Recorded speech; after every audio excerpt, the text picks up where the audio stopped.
देवाची या द्वारी उभा क्षण भरी असं आपण अनेक वेळा ऐकतो. आज वेगवेगळ्या ठिकाणी व्याख्यानं होत असताना, शिवाजी महाराजांवर बोलत असताना इथे मला वेगळ्या पद्धतीनं शिवाजी महाराजांवर बोलायचं भाग्य मिळतंय. म्हणजे मी ते अशासाठी म्हणतोय की देवाची मूर्ती समोर असावी, आपण सर्व तल्लीनतेने आणि नुसत्याच शरीराने नाही तर त्या भावाने सुद्धा ऐकण्यासाठी उत्सुक असलेले श्रोते असावेत. यासारखा वक्त्याच्या आयुष्यातला सुखाचा आणि आनंदाचा क्षण दुसरा नसतो. आणि अशा वैचारिक असलेल्या श्रोत्यांसमोर मला शिवाजी महाराज मांडण्याची संधी मिळते. मी प्रथम शेवटी तर आभार मानेलच संयोजकांचे, पण पहिल्यांदा मनापासून मी संयोजकांचे आभार मानतोय. कारण मला कायम असं वाटतं की केवळ फक्त बेंबीच्या देठापासून शिवाजी महाराज की जय एवढं म्हणून आता भागणार नाही. महाराष्ट्राला घडवायचं असेल तर शिवाजी महाराजांचे विचार समजून घेतले पाहिजेत, शिवाजी महाराजांचे आचरण समजून घेतले पाहिजेत, त्यांच्या अंगी असणाऱ्या वेगवेगळ्या क्षमता समजून घेतल्या पाहिजेत. शिवाजी महाराज हा आमच्या अभिमानाचा विषय तर आहेच, पण तो आमच्या अभ्यासाचाही विषय व्हायला हवा. आणि त्यामुळे मला अशा अभ्यासू श्रोत्यांसमोर या आध्यात्मिक वातावरणात एक लक्षात घ्या की शिवाजी महाराज आणि अध्यात्म या दोन गोष्टी वेगळ्या नाहीत बरं का. तुम्हाला कदाचित असं वाटेल की शिवाजी महाराज म्हणजे इतिहास आहे, शिवाजी महाराज म्हणजे ढाली तलवार, आणि मग अध्यात्म तिथे कसं आहे.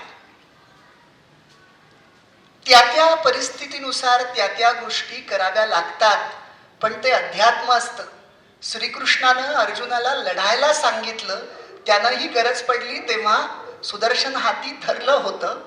आणि मला असं वाटतं की शिवाजी महाराजांच्या वेळेस त्या काळाची गरज होती की महाराजांना हाती तलवार धरावी लागत होती, माणसं उभी करावी लागत होती, त्यांच्या हातातला नांगर आणि तलवार त्याच्यासाठी त्यांना सक्षम करणं. पण हे सगळं करत असताना तुम्ही पाहिलंत का, त्यावेळेची गरज होती म्हणून त्यांनी तलवार धरली, त्यावेळेची गरज होती म्हणून त्यांनी युद्ध खेळली, पण कुठेही गरज नसताना त्यांनी रक्तपात घडवला नाही, कुठेही गरज नसताना रक्तपात घडवला नाही. म्हणजे मला तर आता असं आठवतंय की सुरतेमधला तर एक प्रसंग असा होता की तो जो एक वकील आला होता की जो महाराजांच्या जीवावर उठला होता, म्हणजे तो जवळ असं बोलायला आला आणि त्यानं महाराजांवर हल्ला करण्याचा प्रयत्न केला, पण महाराजांच्या अंगरक्षकांनी त्याला अडवलं. आणि त्या झटापटीमध्ये जे काही महाराजांच्या नाही बरं का, पण त्या आलेल्या अंगावर आलेल्या शत्रूला तिथे त्याचा निपात करताना जो काही रक्तपात झाला त्यातले काही थेंब महाराजांच्या अंगावर पडले. वातावरण मग नवशी महाराजांच्या अंगावर पडल्यानंतर आजूबाजूच्या छावणीमध्ये आता बघा महाराज किती दूरदृष्टीचे आहेत. महाराज रक्तपात टाळणं हे त्यांच्या दृष्टीनं किती महत्वाचं आहे. त्यांना हे कळलं होतं की आता आजूबाजूच्या आपल्या सैन्यामध्ये वेगळ्या प्रकारची अफवा जाऊ शकते, आणि तशीच जात होती की महाराजांना दगाफटका झालाय आणि महाराजांच्या बाबतीत काहीतरी अघटित घडलंय आणि त्यानंतर सैन्य चेतावलं जाईल. म्हणून स्वतः महाराज जाऊन साक्षीनं सांगत होते की मला काहीही झालेलं नाहीये. हे कशासाठी, तर शत्रूच्या माणसांचा सुद्धा विनाकारण रक्तपात होता कामा नये, हे अध्यात्म तिथे दडलेलं आहे. कर्नाटकाच्या मोहिमेमध्ये तर आपण वाचलेलं आहे की एक क्षण असा आलेला होता की ज्या क्षणाला राजांना असं वाटत होतं की हे सगळं सोडून द्या. बघा, मानवतेची जी कामं आहेत ती कामं आणि त्या संवेदना आतमध्ये असाव्या लागतात, तेव्हा कार्य उभं राहत असतं. त्याच्यामुळे शिवाजी महाराज हे केवळ इतिहास नाही, ती आध्यात्मिक अनुभूती आहे. शिवाजी महाराज समजून घेतलं तरी आम्हाला अध्यात्म समजून घेता येईल. मंडळी, मला असं आठवतंय की महाराजांवर किती माणसांचं प्रेम आहे बघा. शिवाजी महाराजांच्या मृत्यूनंतर महाराजांचे वकील काझी हैदर नंतरच्या कालावधीत औरंगजेबाला जाऊन मिळतात. आणि औरंगजेबाला मिळाल्यानंतर औरंगजेबाची तर अवस्था अशी झाली आहे की त्याला असं वाटलं होतं आपण 3 लाख घोडदळ, 4 लाख पायदळ आणि प्रचंड तोफखाना घेऊन आलो आहे. शिवाजी महाराजांनंतर एक 4-6 महिन्यात महाराष्ट्र आपल्या ताब्यात येईल. पण तसं काही होत नाही. संभाजी महाराजांच्या मृत्यूनंतरही महाराष्ट्र आणि मराठे पाठीमागे हटण्याचा नाव घेईनात. तेव्हा औरंगजेब अस्वस्थ आहे. कुठेतरी पावसाळ्याच्या तोंडावर किल्ला राजांचा मिळतोय आणि पुन्हा किल्ले काढून घेतले जातात, अशी त्या औरंगजेबाची अस्वस्थ असलेली अवस्था आहे. आणि त्या अस्वस्थ अवस्थेतला औरंगजेब काझी हैदरांना विचारतोय की तुम्ही मराठ्यांच्या गोटात होतात, मला खरं सांगा, माझ्या हयातीत तरी मी मराठी राज्य जिंकू शकेल का? काझी हैदर उत्तर जे देतात ना ते फार महत्वाचं आहे. काझी हैदर म्हणतात, गुस्ताखी माफ हो हुजूर. पण म्हणजे ते मी मराठीतून सांगतोय, पण शिवाजी महाराजांना इथली जनता परमेश्वरी अवतार मानत होती आणि शिवाजी महाराजांचं सुद्धा इथल्या जनतेवर पुत्रवत प्रेम होतं. त्याच्यामुळे जोपर्यंत इथल्या जनतेला शिवाजी महाराजांची आठवण आहे तोपर्यंत घराघरातून सैनिक तयार होतील आणि तोपर्यंत मराठी मुलूक जिंकणं अवघडच नाही तर अशक्य आहे. आणि काझी हैदरनं दिलेले हे उत्तर तंतोतंत खरं ठरलं. 20 फेब्रुवारी 1707 हा मराठी मुलूक जिंकतो अशी उर्मी बाळगून आलेल्या औरंगजेबाचा मृत्यू 20 फेब्रुवारी 1707 याच मराठी मातीत होतो. त्याची कबर याच मराठी मातीत खणावी लागते.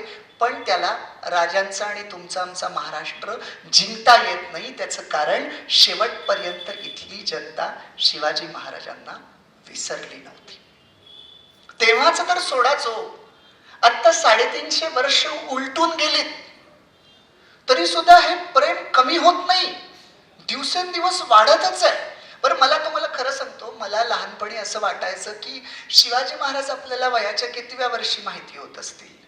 मी असा हिशोब करायचो की 4थी इयत्तेला महाराजांचं इतिहासाचं पुस्तक आपण वाचतो. म्हणजे माझं तर असं म्हणणं आहे बरं का की एकच ते 4थीचं मराठी शाळेतलं आपण वाचलेलं, आता वेगवेगळं आहे, पण मराठी शाळेत आपण जे पुस्तक वाचलंय ते पुस्तक एकमेव असं पुस्तक असेल की मुलं 5वीला गेल्यानंतर पण पाठीमागचं 4थीचं पुस्तक वाचतात. नाही तर आपल्याकडे मुलं एकदा 5वीला गेली की ती 4थीचं नको, अभ्यास नको मला, पण हे एकमेव पुस्तक आहे की 5वीत गेलं तरी मुलांना वाचावं वाटतं. आणि आता मी इतिहासावर बोलतोय तरी मला ते पुस्तक त्याच भावनेतनं वाचावं असं वाटतं, इतकं त्याच्याशी नाळ जोडलेली आहे. मग मला असं वाटायचं की वयाच्या 9व्या वर्षी, कारण साधारण त्यावेळेस आपण शाळेत 5व्या वर्षी पहिलीला जातो आणि 4थीला 9व्या वर्षीपर्यंत येतो, म्हणजे 9व्या वर्षी आपल्याला छत्रपती शिवाजी महाराज हे माहीत झाले असतील की हे राजे किंवा असं. पण तुम्हाला सांगतो, हा माझा जो समज आहे ना तो एकदा असा बदलला गेला.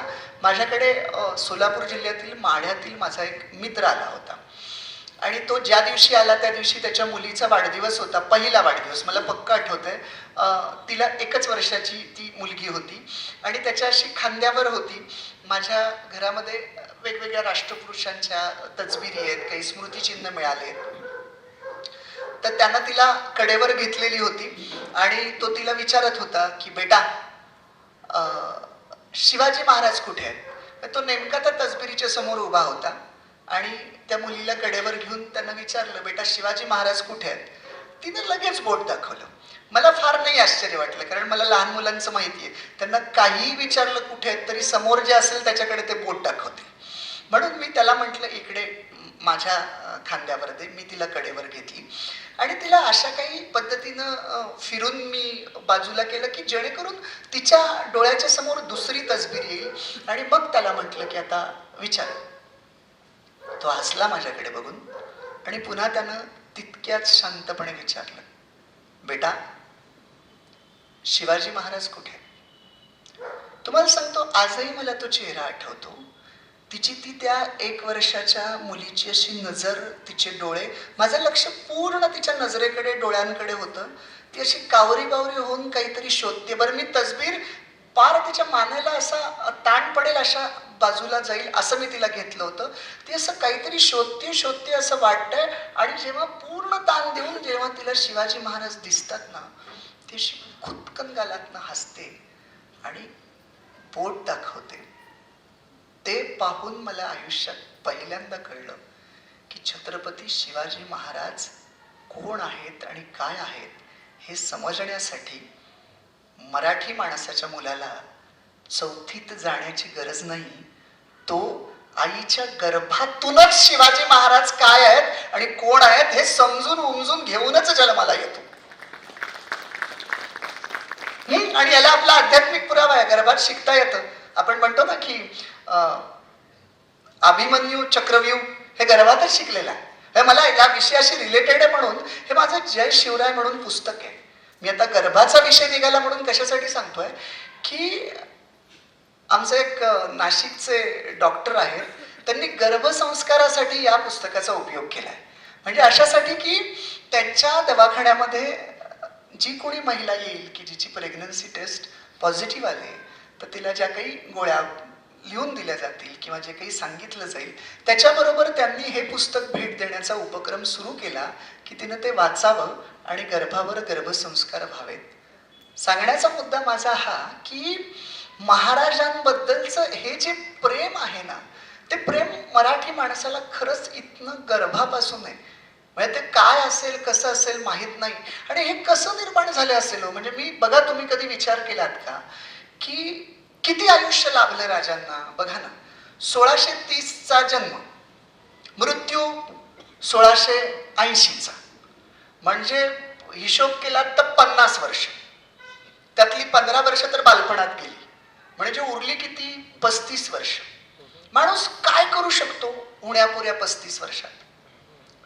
आपण आपल्या आयुष्याचा विचार केला तर जन्माला आलो, शाळेत गेलो, कॉलेजला गेलो, नोकरी लागली, लग्न झालं, मुलं बाळं झाली, मुलाबाळांची लग्न झाली, निवृत्त झालो आणि आता माझ्याच आयुष्याचा मी विचार करतोय की मी माझ्या आयुष्यात काय केलं. फारसं असं काही समाधानकारक उत्तर सापडत नाही.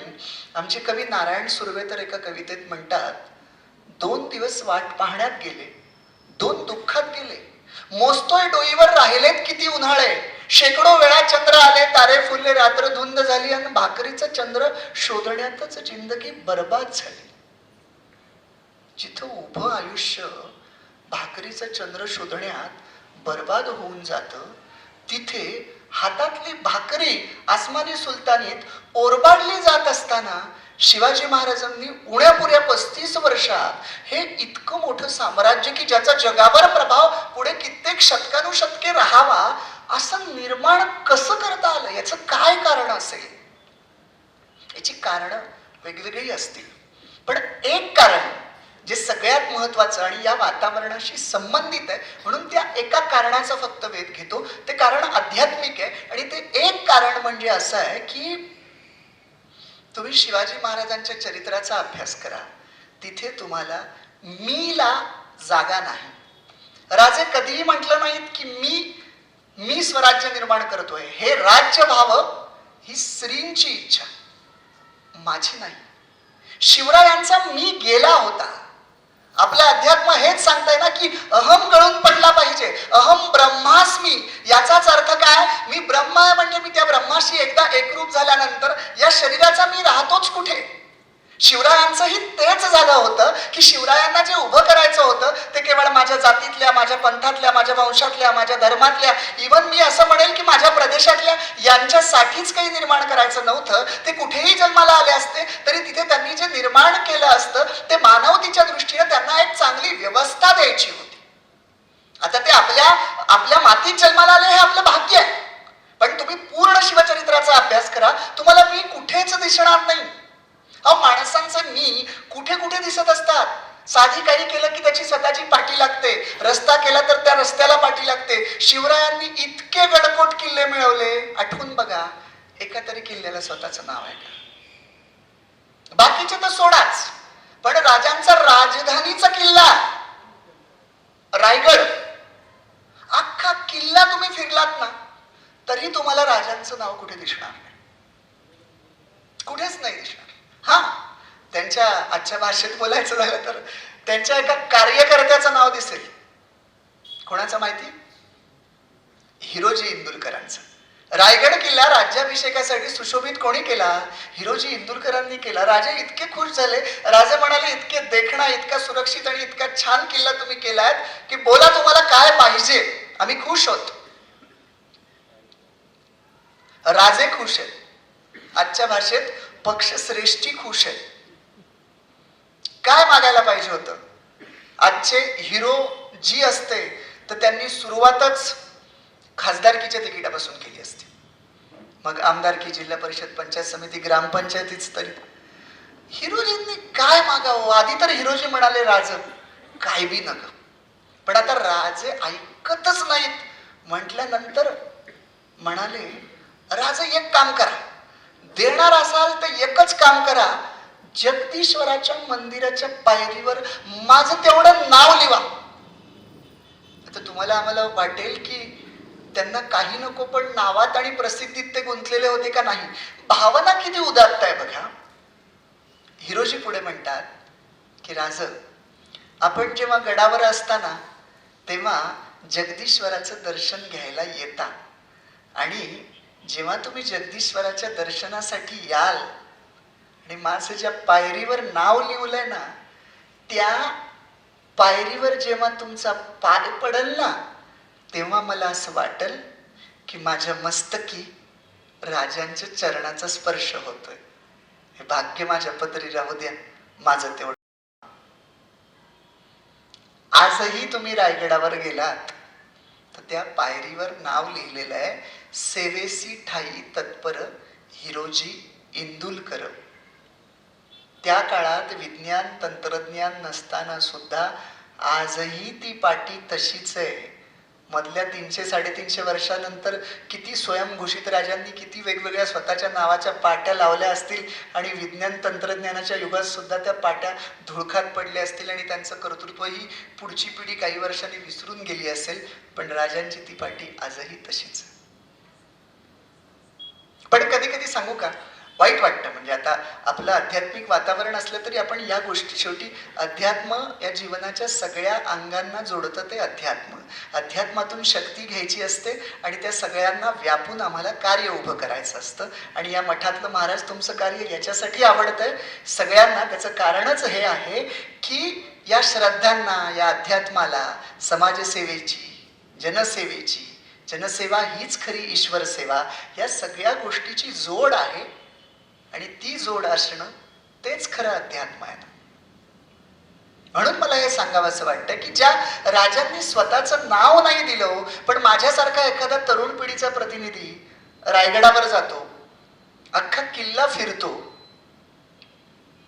आणि किल्ला फिरल्यानंतर या पठ्ठ्याच्या लक्षात येतं की अरे, राजांचं नाव कुठेच नाही. मग हा विचार करतो, राजांच्या पाठीमागं मोहिमा भरपूर होत्या, त्यांना वेळ मिळाला नसेल. राजांची अपुरी राहिलेली मोहीम आपणच पूर्ण करूया. पुन्हा थोड्या वेळाने विचार करतो, राजांचं नाव तर उभ्या जगाला माहिती आहे, आपलंच नाव कोणाला माहिती नाही. आणि मग खिशात पांढरा खडू नेलेला असतोच, आणि मग एखादा काळा कुट्ट दगड दिसला की याच्या आतला चित्रकार जागृत होतो, आणि मग कुंचल्यातनं चित्र साकारलं जातं बदामाच्या आकाराचं, आणि मग आतमध्ये स्वतःचं आणि स्वतःच्या स्वप्नातल्या राणीचं, की जी याच्याकडे आधी ढुंकूनही पाहत नसते, त्या दोघांचंही नाव दिलं जातं. ऐतिहासिक किल्ला आहे, तलवारीचं शस्त्र नाही तर बाणाच्या शस्त्राचा उपयोग केला जातो. आणि एवढं कर्तृत्व गाजून हा पठ्ठ्या खाली येऊन स्वतःच्या कर्तृत्वाकडे अशा काही नजरेनं पाहत असतो की शहाजहाननं मुमताजसाठी ताजमहाल बांधल्यानंतर त्याच्या चेहऱ्यावर जितका अभिमान ओसंडून वाहत नसेल ना, त्याच्या दसपट अभिमान याच्या चेहऱ्यावर ओसंडून वाहत असतो. याला असं वाटत असतं ना की आत्ताच आपण रायगड किल्ला बांधलाय आणि त्याची फीत कापून आपण उद्घाटन केलं. मंडळी, विनोदाचा भाग सोडा, पण गडकोट किल्ले हे आमच्या बापजाद्यांच्या पराक्रमाची साक्ष आहे तो. म्हणजे आबासाहेब महाराज, शिवाजी महाराज जेव्हा जिवंत होते आणि औरंगजेब 3 लाख घोडदळ, 4 लाख पायदळ आणि प्रचंड तोफखाना घेऊन मराठी मुलखावर तुटून पडण्याच्या अवस्थेला होता, तेव्हा शिवाजी महाराजांच्या तोंडची वाक्य आहेत की त्यांचा किल्ल्यांवर किती भरोसा होता. बघा, आबासाहेब म्हणतात, दिल्लींद्रासारखा शत्रू उरावर टपलाय, आज मितीस हजरतीस, नवे जुने गोळा केले तर 360 किल्ले दिमतीस आहेत. माझा एक किल्ला वर्ष लढला तरी औरंग्याला इथलं स्वराज्य घ्यायला 360 वर्ष लागतील आणि तितका तो जगला पाहिजे. आमच्या राजांना वाटत होतं माझा एक किल्ला किमान 1 वर्ष लढेल. तो मला काय सांगू, राजांच्या मृत्यूनंतर राजांच्या एकेका किल्ल्यानी राजांचा हा विश्वास 5-5, 5.5 पटीनं सार्थ करून दाखवलाय. म्हणजे औरंगजेब जेव्हा आला संभाजी राजांच्या कालावधीत, नाशिक जवळचा रामसेज नावाचा किल्ला आहे, नाशिककडचे कुणी असेल तर त्यांना माहिती असेल, अगदी घड्याळ लावून चढलं तर 15 ते 20 मिनिटात रामसेज चढता येईल, इतका साधा आणि सोपा किल्ला आहे, उघड्यावरचा किल्ला आहे. औरंगजेबाला वाटलं होतं 2 तास काफी आहे, आपलं एवढं सैन्य आहे. अहो 2 तास झाले, 2 दिवस झाले, 2 आठवडे झाले, 2 महिने झाले, 2 वर्ष झाली, 3 वेळा सरदार बदलावे लागले. शेवटी फितुरीनं 5.5 वर्षानंतर तो रामसेज किल्ला ताब्यात येतो. रामसेजला ताब्यात घ्यायला 5.5 वर्ष लागली, तो तर साधा किल्ला. मग इकडे प्रतापगड, रायगड, सिंहगड, पुरंदर हे कधी त्यानं ताब्यात घ्यावेत. म्हणजे शिवाजी महाराजांना जे वाटत होतं की माझा किल्ला 1 वर्ष लढेल, तर संभाजी राजांच्या कालावधीत 5.5 पटीनं राजांचा विश्वास या किल्ल्यांनी सार्थ करून दाखवला आहे. आणि इतका इतिहास या मातीत आपल्या घडलेला आहे. कशी माणसं असतील हो. म्हणजे मला आज कधी कधी आश्चर्य असं वाटतं की आत्ता समाजामध्ये जेव्हा आपण काही नकारात्मक विचार पाहतो, ढासळलेली व्यवस्था पाहतो, या सगळ्या गोष्टी जेव्हा पाहतो, तेव्हा असं वाटतं की माणसं स्वतःकडचं काय देतील. हल्ली तर दानही कोणी करत नाही तितक्या वेगामध्ये, पण स्वतःचा जीव आणि म्हणजे स्वतःचा जीव राजांसाठी हसत हसत देणं. तुम्ही म्हणाल असं काही नसतं तर राज्य असतं, सैनिक म्हणून काम करणारी जी माणसं आहेत ती लढाईला गेल्यानंतर आपल्या हाती तलवार असते, आपणच मारले जाऊ असं काही नसतं, पुढच्यालाही मारण्याची शक्यता असते, असं नाही बरं का. काही प्रसंग तर शिवचरित्रात तुम्हाला सांगतो असे आहेत की जाणाऱ्या माणसाला माहिती होतं आपला मृत्यूच आहे, पण तरी सुद्धा ती माणसं हसत हसत गेलीत. आता कोल्हापुरात आहे म्हणून मी सांगतो की पन्हाळा इथनं जवळ आहे. पन्हाळ्याचा बाकीचा इतिहास तुम्हाला सगळ्यांना माहिती आहेच, पण एक प्रसंग तो मला कायम आवडतो की पन्हाळ्यामध्ये राजे अडकून पडलेले आहेत आणि काही महिने झाले तरी राजांचा बाहेर जाण्याचा मार्ग त्यांना सापडेना. पलायनाची आदली रात्र आहे आणि राजांच्या समोर त्यांचा लाडका शिवा न्हावी आहे, शिवा काशीद आहे. राजांनी असं म्हणतात अशी नजर लावली आहे आणि हा शिवा काशीद मात्र राजांच्या चेहऱ्याकडे पाहतोय आणि विचार करतोय की त्याला विश्वास आहे बरं का की माझ्या राजाच्या डोक्यात जर एखादी योजना आली ना तर अंमलबजावणी होणार, आम्हाला फक्त आदेश द्यावेत, असा विचार करत तो राजांच्या चेहऱ्याकडे पाहतोय. राजे धीर गंभीर आहेत आणि तेवढ्यात शिवा काशीदला जाणवतं की प्रतिमेची एक वेगळी लकेर राजांच्या चेहऱ्यावर उमटते. राजांचा चेहरा बदलतो आणि राजे सावध होऊन म्हणतात शिवा. तसा शिवा सावध होतो आणि म्हणतो बोला राज. तेव्हा राजे म्हणतात शिवा आज विचार करतोय सिद्ध्याला गुंगारा द्यावा. असं ऐकल्यानंतर शिवा नाव्याच्या अंगी असं 10 हत्तींचं बळ येतं, उत्साह संचारतो आणि शिवा नावी म्हणतो राज द्या द्या, सिद्ध्याला गुंगारा द्या. अहो तुम्हाला काय शक्य नाही, भवानी आहे तुमच्यावर प्रसन्न आहे, तुमची योजकता आहे, तुम्ही जे ठरवाल ते होईल, द्या सिद्ध्याला गुंगारा द्या. राजांना कळे ना याच्या पुढचं जे सांगायचं ते याला कसं सांगावं. राजे म्हणतात अरे शिवा, पण त्याच्यासाठी 2 शिवाजी लागतील, एक असली आणि दुसरा नकली शिवाजी. तसं शिवानावी म्हणतो, राज बनवा बनवा, नकली शिवाजी बनवा, तुम्हाला काय शक्य नाही, तुम्ही नकली शिवाजी बी बनवू शकता. राजांना कळे ना या भोळ्या भाबड्या शिवाला कसं सांगावं. राजे पुढे म्हणतात, एक मोठा सुस्कारा सोडून, अरे शिवा, तू माझ्यासारखा दिसतोयस. हे ऐकल्यानंतर शिवा इतका खुश होतो आणि म्हणतो, राज मी दिसतो ना तुमच्यासारखं, बस मग ठरलं, म्याच शिवाजी होणार. आता मात्र राजांना अवघड झालेलं असतं. राजे म्हणतात, म्हणजे एखाद्यानं गळ्यावरून सुरी फिरवल्यानंतर जितक्या वेदना होणार नाहीत त्यापेक्षाही जास्त वेदना राजांना हे वाक्य उच्चारताना होत असाव्यात. राजे म्हणतात, लेकरा शिवा, शिवाजी होणं इतकं सोपं नाही रे. एक वेळ असली शिवाजी मी सुरक्षित निसटून जाईल, पण नकली शिवाजीला मृत्यू मृत्यू आणि मृत्यूच आहे. म्हणून मी विचार करतोय, तुला पाठवावं की पाठवू नये. मंडळी, माझ्यासारखा असता तर कदाचित म्हटला असता, राज या वेळेस जरा तब्येत बरी नाही, पुढच्या वेळेस आहेच की मी. पण शिवानावी असं म्हणत नाही. शिवानावी म्हणतो, राज आता विचार बदलू नका. सोंगातला का होईना, नकली का होईना, एक दिस का होईना, शिवाजी बनता आलं. माझ्या साऱ्या आयुष्याचं पान फिटलं राज, म्याच शिवाजी होणार. राजे शिवानाव्याला कडकडून मिठी मारतात. 2 पालख्या बनवल्या जातात. एक पालखी राजरस्त्यानं जाते, एक पालखी लपत जाते. शिवानाव्याची पालखी सापडणारच असते. तिचं काम फक्त एवढं असतं की मधला वेळ काढला जावा की जेणेकरून राजे विशाळगड लवकर काढतील. शिवानाव्याची पालखी काही अंतरावर काही वेळानं सापडते. सैनिक सिद्ध्याकडे शिवाजी महाराज समजून शिवानाव्याला घेऊन येतात. शिवा काशीत सिद्धीच्या समोर उभा आहे. सिद्धीला असं वाटतंय की शिवाजी महाराज सापडलेत. सिद्धी मोठा खुश आहे. सिद्धी म्हणतोय, या राज, तुमच्याबद्दल बरंच ऐकलं होतं. तुम्ही म्हणा भूताक येताव आणि गायब होता, तुम्हाला म्हणे चेटूक येत आहे, पण लक्षात ठेवा, हा कर्नूलच्या सिंहाचा पंजा आहे. आजपर्यंत या पंजात जो कोणी आला तो सुटला नाही. शिवा काशीत मनातल्या मनात हसत असतो. फिरकी घ्यावी म्हणून पुन्हा सिद्धी म्हणतो, काय राज, गेला असतात तर कुठे गेला असतात? गेलो असतो की ईशाळगडाकडे, पण आज काही तुम्हाला तुमच्या दैवानं आणि नियतीनं साथ दिली नाही.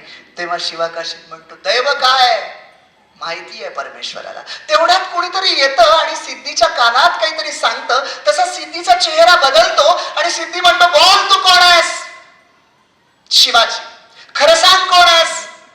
तेव्हा शिवानावी जबान खोलतो आणि म्हणतो, अरे सिद्ध्या, तुला काय आमचं राज तुझ्यासारखं वाटलं होय?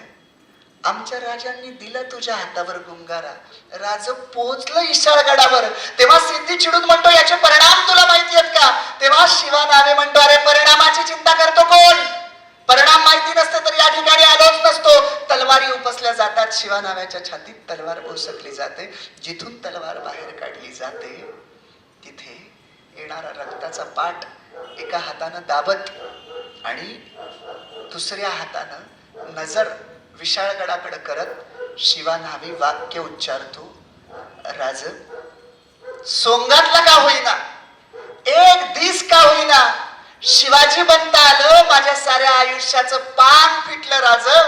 येतो राज, येतो शेवटचा मुजरा राज, शेवटचा मुजरा. असं म्हणून शिवानावी स्वराज्यासाठी हसत हसत मरण स्वीकारतो. अशी कितीतरी उदाहरणं आहेत. मग याच्यातच पुढे तुम्हाला बाजी प्रभू देशपांडे सापडतील की लाख मेले तरी चालतील पण लाखांचा पोशिंदा जगायला हवं राज, तुम्ही निघा असं सांगणारे सापडतील. किंवा मुलाचं लग्न बाजूला सारून आधी लगीन कोंडाण्याचं मग माझ्या रायबाचं असं म्हणून जाणारा राजांचा लाडका ताना सापडेल. अशी कितीतरी उदाहरणं आपल्याला सांगता येतील. हे एक प्रातिनिधिक उदाहरण म्हणून मी का सांगितलं तर इतका विश्वास केव्हा निर्माण होतो? जी माणसं गेली त्यांना असं वाटत नव्हतं, त्यांना कुटुंब नव्हती, त्यांना मुलंबाळं नव्हती, सगळं होतं, पण त्यांना विश्वास होता की मी जिवंत असताना माझ्या कुटुंबाची जितकी काळजी घेणार नाही तेवढं माझ्या मृत्यूनंतर माझा राजा माझ्या कुटुंबाची काळजी घेईल. इतका विश्वास जेव्हा राजाबद्दल आणि तिथल्या व्यवस्थेबद्दल सामान्य जनतेच्या मनात निर्माण होतो, तेव्हा ती जनता त्या राजासाठी आणि त्या व्यवस्थेसाठी स्वतःचं प्राण सुद्धा अर्पण करण्याला तयार होते. हे पुरावे आहेत. जनतेला राजा आपला वाटला पाहिजे आणि राजाला जनता आपली वाटली पाहिजे. जनतेच्या भाजीच्या देठाकडेही आषाढभूत नजरेनं पाहू नका, असं सांगणारे आमचे राजे होते. तुलना करायची म्हटली तर आता करता येईल का? काही बोटावर मोजण्या इतके असतील चांगले, पण त्याच्या व्यतिरिक्त सोडलं तर भाजीच्या देठाकडेच काय, पण अख्खी भाजी मुळासकट उपटली तरी चालेल, पण आमच्या तिजोऱ्या भरल्या पाहिजेत असे आदेश देणारेही सापडते. बघा, माणसं तशीच असतात. असं नव्हतं की त्या काळातली माणसं अशी लगेच राजांसाठी मरायला तयार झाली. यथा राजा तथा प्रजा, नेतृत्वामध्ये ते गुण दिसले पाहिजेत, वाटलं पाहिजे. जेव्हा समाजाला आशा जागृत होते ना, हा हे माझ्यासाठी केलं जात आहे, आमच्यासाठी केलं जात आहे, तेव्हा अशी माणसं लाटेनं तयार होतात. आणि असं वातावरण तयार करणं हेच आपल्या या सगळ्या आध्यात्मिक कार्याचं गमक असायला पाहिजे. आणि आहेच की अशी माणसं गरज पडेल जेव्हा आमच्या देशावर आक्रमण होतील त्यावेळेस आम्हाला याच पद्धतीनं कार्य करता यायला पाहिजे आणि तशी माणसं आम्हाला तयार करता आली पाहिजेत. आमची देशभक्ती ही केवळ फक्त 26 जानेवारी आणि 15 ऑगस्टला झेंड्याला वंदन करण्यापुरतं आमची देशभक्ती असता कामा नये, तर प्रत्येक वेळेस, मग मी अधिकारी असेल, मी मंत्री असेल, मी खासदार असेल, मी आमदार असेल, प्रत्येक वेळेस मला असं आठवत राहिलं पाहिजे की माझ्या हातून असं कोणतं काम व्हायला नको की जे देशासाठी ज्यांनी स्वतःच्या प्राणाचं अर्पण केलंय त्यांना जर आत्ताच्या देशाची परिस्थिती दिसली तर त्यांना असा प्रश्न निर्माण होऊ नये की मी या माणसांसाठी स्वतःचं प्राण अर्पण केलंय का. अशी व्यवस्था निर्माण करण्यासाठी मी स्वतःला आणि स्वतःच्या कुटुंबाला आणि स्वतःची ही दुःख यासाठी मी भोगली होती का, असं त्यांना वाटायला नकोय. असं माझं वर्तन असायला हवं. असं जर आम्ही ठरवलं तर आम्ही किती चांगले बदल करू शकतो. आणि याला काही म्हणजे तुम्ही असं कदाचित म्हणाल बरं का की शिवाजी महाराजांसारखं आपल्याला थोडीच होता येईल का, पण मला असं वाटतं ना की आपल्याला शिवाजी महाराजच व्हायला पाहिजे असं काही नाही. ती एक दत्ता हलसगीकरांची कविता आहे बघा. ज्यांची बाग फुलून आली त्यांनी 2 फुले द्यावीत, ज्यांचे सूर जुळून आले त्यांनी 2 गाणी द्यावीत, सूर्यकुलाशी ज्यांचे नाते त्यांनी थोडासा उजेड द्यावा, युगायुगाचा अंधार जेथे पहाटेचा गाव न्यावा, ज्यांच्या अंगणी ढग झुकले त्यांनी ओंजळ पाणी द्यावे, आपले श्रीमंत हृदय रिते करून त्यांनी भरून घ्यावे. आणि शेवटचं कडवं किती अप्रतिम आहे बघा. आभाळा एवढी ज्यांची उंची, आभाळा एवढी ज्यांची उंची, त्यांनीच थोडेसे खाली यावे, मातीत ज्यांचे जन्म मळले त्यांना उचलून वरती घ्यावे, त्यांना उचलून वरती घ्यावे. मंडळी, मला तर असं वाटतं ना, म्हणजे मी कधी कधी असं चित्र डोळ्यासमोर उभं करतो की आपण समजा एखाद्या टेकडीवर देवाचं मंदिर आहे आणि आपण खालून अशा पायऱ्या चढून जातोय, हजारो पायऱ्या आहेत, आपण कुठल्या तरी मधल्या पायरीवर आहोत. आपल्यापेक्षा वरच्या पायरीवर जो माणूस आहे तो सत्तेनं, अधिकारानं, बुद्धिमत्ता वरच्या पायरीवर आहे. त्यानं एक हात आपल्याला दिला आहे वरती खिचण्यासाठी, वरती ओढण्यासाठी, आपल्या प्रगतीसाठी. आपला एक हात त्याच्या हातात आहे जो आपल्याला आधार वाटतोय, जो आपल्या प्रगतीसाठी आपल्याला वरती खेचतोय. आपला दुसरा हात रिकामा आहे. त्याचं आपण काय करायचं आहे, आपल्यापेक्षा खालच्या पायरीवर जो माणूस आहे की जो सत्तेनं, अधिकारानं, पैशानं, विद्वत्तेनं कदाचित आपल्या एक पायरी खाली आहे, त्याच्या हातात जर आपण हात दिला आणि अशी संपूर्ण साखळी आम्ही समाजामध्ये जर निर्माण करू शकलो तर मला सांगा, आपण समाजाचं जगणं सुंदर करण्यासाठी निश्चितच प्रयत्न करू. त्याच्यासाठी आम्ही लगेचच शिवाजी महाराज झालं पाहिजे असं नाही. एकाच माणसाने 1000 पावलं टाकण्यापेक्षाही 1000 माणसांनी एक एक पाऊल टाकलं तर समाजाचं अधिक चांगलं कार्य निर्माण करता येऊ शकतं. म्हणून मी म्हटलं की कधी कधी होतं काय, आपण मोठं सगळं ऐकतो आणि मग नंतर आपण तुलना करतो की नाही बुवा ते काय म्हणजे त्यांना शक्य होतं. म्हणजे कधी कधी तर आपण असं सांगून बसतो की शिवाजी महाराज देव होते मग त्यांना शक्य आहे. असं नाहीये बरं का. तुमच्या माझ्यामध्ये सुद्धा देवत्व आहे. तुम्ही बघा संपूर्ण शिवचरित्राचा अभ्यास केलात तशी कुठलीही घटना नाहीये की त्यांच्याकडे दैवी शक्ती आहे म्हणून आला अफजल खान आणि लगेच त्याला अचानकच मारलं, आला शास्ता खान आणि लगेच त्याच्या लाखा. प्रत्येक गोष्टीला त्यांचं मानवी मर्यादा आहेत. प्रत्येक गोष्टीमध्ये नियोजन आहे, प्रत्येक गोष्टीमध्ये प्रयत्न आहे. आणि हा तर इतिहास आहे. हे तर आम्हाला अध्यात्मही सांगतं की तुमचं नियोजन छान असेल, तुमचे प्रयत्न असतील तर तुमचं नशीब संचित तुम्हाला साथ देतं. आणि जरी समजा नाही दिलं तरी ही तर आपल्या मनामध्ये समाधान राहतं की मी माझ्या प्रयत्नांना 100% प्रयत्न केला होता. त्याच्यामुळे शिवाजी महाराजांनी शास्ता खानावर जो हल्ला केलाय तो 3 वर्ष आधी त्यांना मराठी मुलूक संपूर्ण काबूत आणायला घेतला होता. राजांचं नियोजन चाललंय. कुठेही त्यांनी आलं मनात म्हणून मी हल्ला केलाय असं नाही झालेलं. त्यामुळे शिवचरित्राचा अभ्यास करताना या गोष्टी समजून घेतल्या पाहिजेत. आणि मी तर तुम्हाला असं सांगेल, म्हणजे मला कायम असं वाटतं, गेली 12 वर्ष मी शिवाजी महाराजांवर अभ्यासाला सुरुवात केली आहे. मी अभ्यासाला सुरुवात करताना मला हेही जाणवायला लागलंय की मगाशी जसं म्हटलं तसं महाराजांचा इतिहास, महाराज या सगळ्या गोष्टी आहेत, उदाहरणं आहे, इतिहास आहे. आम्हाला खूप रोमांच उभे राहतात, आमच्या डोळ्यात कधी आसवं येतात. हे सगळं मी आत्ता सुद्धा करू शकतो, त्या पद्धतीनं सुद्धा शिवचरित्र सांगू शकतो. पण आज मी तुमच्याकडे पाहताना म्हणजे मला मगाशी महाराजांनी आणि बाबळे सरांनी विचारलं की तुम्ही महाराजांच्या कोणत्या विषयावर बोलणार आहात, म्हणजे काय. कारण मी प्रत्येक वेगवेगळ्या विषयावर बोलतो. प्रतापगडच्या युद्धावर तास सव्वा तासाचं व्याख्यान आहे, आग्र्याहून सुटक्यावर तसंच व्याख्यान आहे, किंवा पन्हाळ्याहून सुटकेवर व्याख्यान आहे, असं वेगवेगळं आहे. पण मी महाराजांनाही म्हटलं की मी श्रोते पाहतो आणि मग काय बोलावं हे ठरवतो. मी तुमच्या चेहऱ्यावरनं तुम्ही ज्या पद्धतीनं ऐकताय त्यावरनं मला असं वाटतं की हे माझं जे ऐकणं आहे ते फक्त माझं जे सांगणं आहे ते फक्त तुमच्यापुरतं राहणार नाहीये. तुम्ही ते पुढे 10 जणांमध्ये परिवर्तन करण्यासाठी करावं इतक्या ताकदीचे तुम्ही आहेत. 10 आम्ही कमी आकडा सांगितला, पण ती क्षमता तुमच्यामध्ये आहे. म्हणून मी ती त्या पद्धतीनं न सांगता मला तुम्हाला विचार द्यायचा आहे. म्हणजे पुन्हा या पुस्तकाकडे अशासाठी येणार आहे की मला खरं तर आपण हा विषय जय शिवराय हाच देणार होतो. कारण हे पुस्तक येऊन आत्ता 6 महिनेच झालेत. म्हणजे एप्रिलचं त्याचं हे आहे. पण याला इतका चांगला प्रतिसाद मिळतोय, मला अपेक्षेपेक्षाही वेगळं. आणि याच्यात काय केलंय तर शिवाजी महाराजांच्या आयुष्याची घटना आणि आत्ता आम्हाला काय घेता येईल आत्ताशी ते जोडलंय. त्याच्या एक काही 4-5 त्याच्यातल्या ज्या मुख्य कथा आहेत किंवा ज्या मला तुम्हाला सांगाव्याशा वाटतात की ज्या मुख्य आहेत ते तुम्ही अनेकांपर्यंत पोहोचवणार आहात की हे आम्हाला शिवाजी महाराजांकडनं घ्यायचं आहे. आणि ते मी सांगणार आहे. म्हणजे 55 लेख आहेत याच्यात. विश्वास नांगरे पाटलांची प्रस्तावना आहे या पुस्तकाला. आणि त्या 55 लेखांमधले मी माझ्या वेळेनुसार 5 लेखांचा परामर्श करता येतो का वेळेत आपण बघू. पण त्या प्रत्येक लेखा पाठीमागचा उद्देश हा मला माझ्या आयुष्यात काहीतरी घेता येईल असाच आहे. आता तुम्ही म्हणाल हे कसं, याचं उदाहरणादाखल एक घेतो की त्याच्यात आपलं एक प्रकरण आहे, थोडंच यावं पण नामी असावं.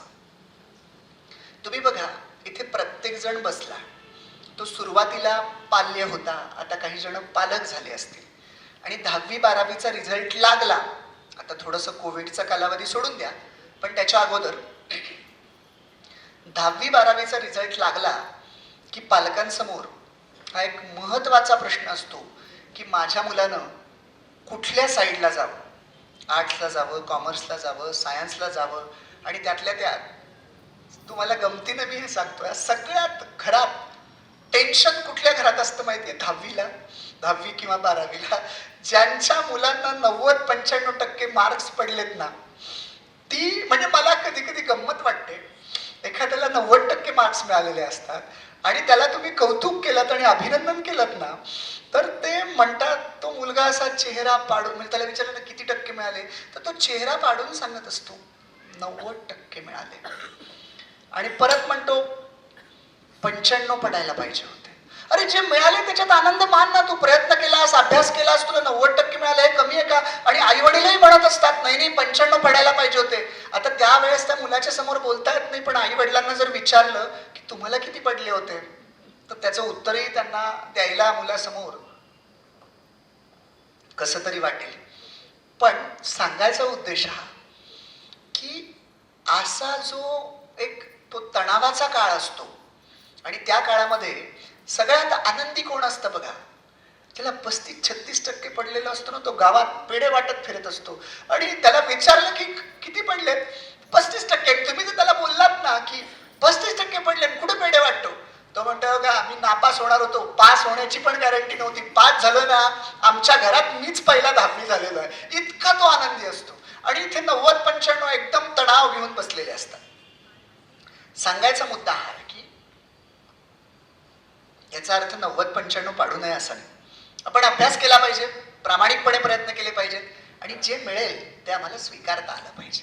का स्वीकारता आलं पाहिजे? कारण तिथून पुढच्या आयुष्यामध्ये आपल्याला सगळ्याच हव्या असणाऱ्या गोष्टी आपल्याला पाहिजेत तशाच मिळतात असं नाही. प्रयत्नाच्या जोडीला बाकीही अनेक घटक असतात. प्रयत्न तर केलाच पाहिजे. त्यामुळे तो आपल्या फक्त एवढंच, जसं शिवाजी महाराज मानायचे की मी माझा प्रयत्न 100% करेन, यश अपयश हे दैवाधीन आहे, माझी त्याच्यावर श्रद्धा आहे. त्यानं यश दिलं तरी मी ते स्वीकारील, आणि अपयश दिलं तरीही मी ते तितक्याच आनंदानं स्वीकारील. ही विचारसरणी आणि ही जीवनाकडे बघण्याची दृष्टी आम्हाला मुलांमध्ये निर्माण करता आली पाहिजे. थोडासा हा धूर कमी करता आला तर बघा, तो तोंडात जातो, तर ही निर्माण करता आली पाहिजे. मग आता 10वी-12वीला ज्या पालकांना असं वाटत असतं की आमच्या मुलांनी कशामध्ये करिअर केलं पाहिजे, आणि आपण आपलं जे करिअर चालू असतं की कुठल्या ठिकाणी आम्हाला जास्त वाव राहील, हे तर याला उपयोगी पडावं तो निर्णय घ्यायला, याच्यासाठी मी आत्ताचं उदाहरण तुम्हाला सांगतोय शिवचरित्रातलं. प्रसंग असा आहे की पुण्यामध्ये राजे त्यांच्या वाड्यातनं बघत असतात, एक अशी वरात चाललेली असते नवरा नवरीची. नवरा नवरी घोड्यावर बसलेले असतात, ताशी वाजंत्रेवाले पुढे वाजत असतात, आणि लोकांचा घोळका असतो. आणि त्या घोळक्यामध्ये थोड्या वेळानं असं रिंगण केलं जातं. रिंगणात माणसं असतात, मध्ये असा नारळ ठेवलेला असतो, आणि राजे पण पाहत असतात, बाकी माणसं पाहत असतात. एक माणूस असा गुडघ्यावर बसलेला असतो, सगळ्या माणसांचं लक्ष त्या मधल्या माणसाकडे असतं, आणि त्या माणसाचं लक्ष मात्र फक्त त्या 9 हातावर ठेवलेल्या त्या नारळावर असतं. लोकांच्या डोळ्याचं पातं लवतं न लवतं तोच माणूस बैठ्या चालीनं तो 9 हातावरचा नारळ गारद करतो. मग येसाजी कंक शिवरायांकडे घेऊन त्याला येतात आणि त्याची ओळख करून देतात. राज, हा जीवा महाला. राजे त्याला म्हणतात, अरे छान कौशल्य आहे की तुझ्याकडं, छान करतोस की ही सगळी करामत. भोळा भाबडा जीवा महाला राजांना म्हणतो. बघा, म्हणजे माणसाकडे एवढं येऊन सुद्धा, नाही तर आपण कला असणाऱ्या माणसांना गर्वानं फुकताना कितीतरी वेळा बघितलेलं आहे. तो जीवा महाला राजांना शांतपणे सांगतो, राज मला ना तेवढंच येतं बघा, बाकी काय बी येत नाही. राजांना त्याचा भोळा स्वभाव आवडतो. राजे त्याला म्हणतात, अरे जीवा, माणसाला ना एखादीच गोष्ट यावी, पण ती अशी असावी ना की तिला जगात तोड नसावी, आणि तुझ्याकडे जगात तोड नाही असं नामी कौशल्य आहे, आणि हे तुझं कौशल्य एक ना एक दिवस स्वराज्याच्या कामी उपयोगी पडणार. जीवा, आजपासून तू आमचा झालास. बघा, राजा पण पारखी असावा लागतो. एका साध्या खेळातनं त्या माणसाला पारखलंय, आणि त्या हिऱ्याला कुठल्या कोंदणात ठेवायचंय त्याच्याही राजांच्या वेळा आणि राजांच्या डोक्यात ते असणार आहे. आणि मग या हिऱ्याला कुठल्या प्रसंगात कोंदणात ठेवावं लागतं. 9 नोव्हेंबर 1659 ची रात्र आहे. 10 नोव्हेंबरला काय झालं माहितीये ना, अफजल खानाचा पुतळा बाहेर काढलाय. 9 नोव्हेंबरच्या रात्री बहिर्जी नाईक राजांच्या समोर आहे. त्या बहिर्जी नाईकाला कुठे लावलं होतं? जे सगळं ताट ठरलेलं आहे की उद्या त्या छावणीमध्ये भेट होणार आहे. काय ठरलंय? 10 अंगरक्षक बरोबर आणायचे. त्यातले जे 2 आहेत ते अगदी शामियान्याच्या जवळपास असतील आणि बाकीचे हाकेच्या अंतरावर असतील.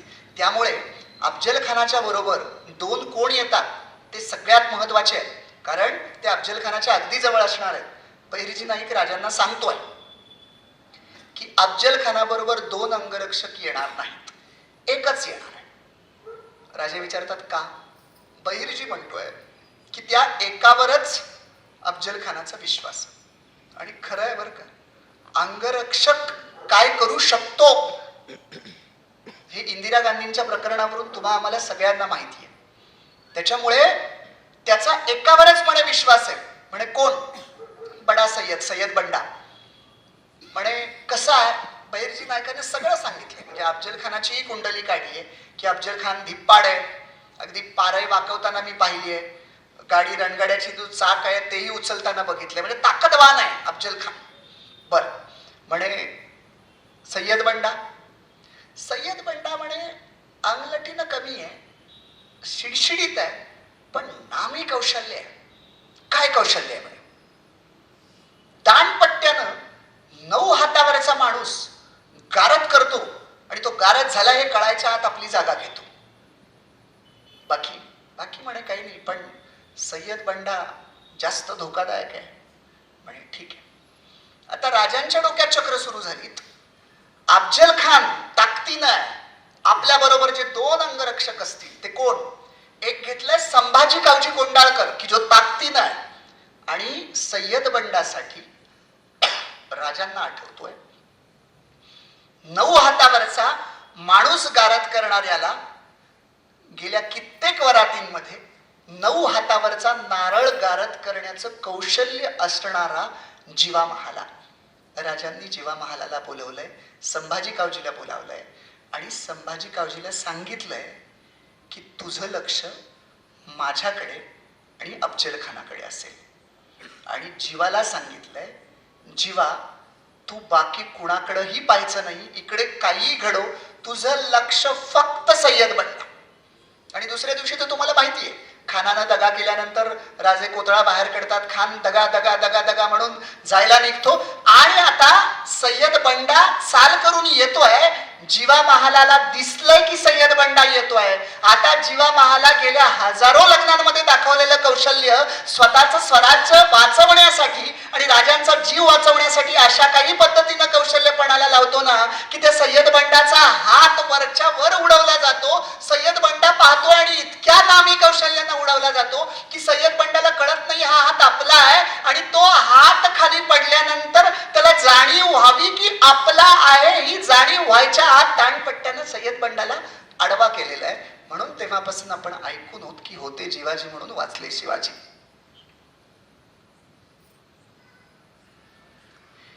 हे आता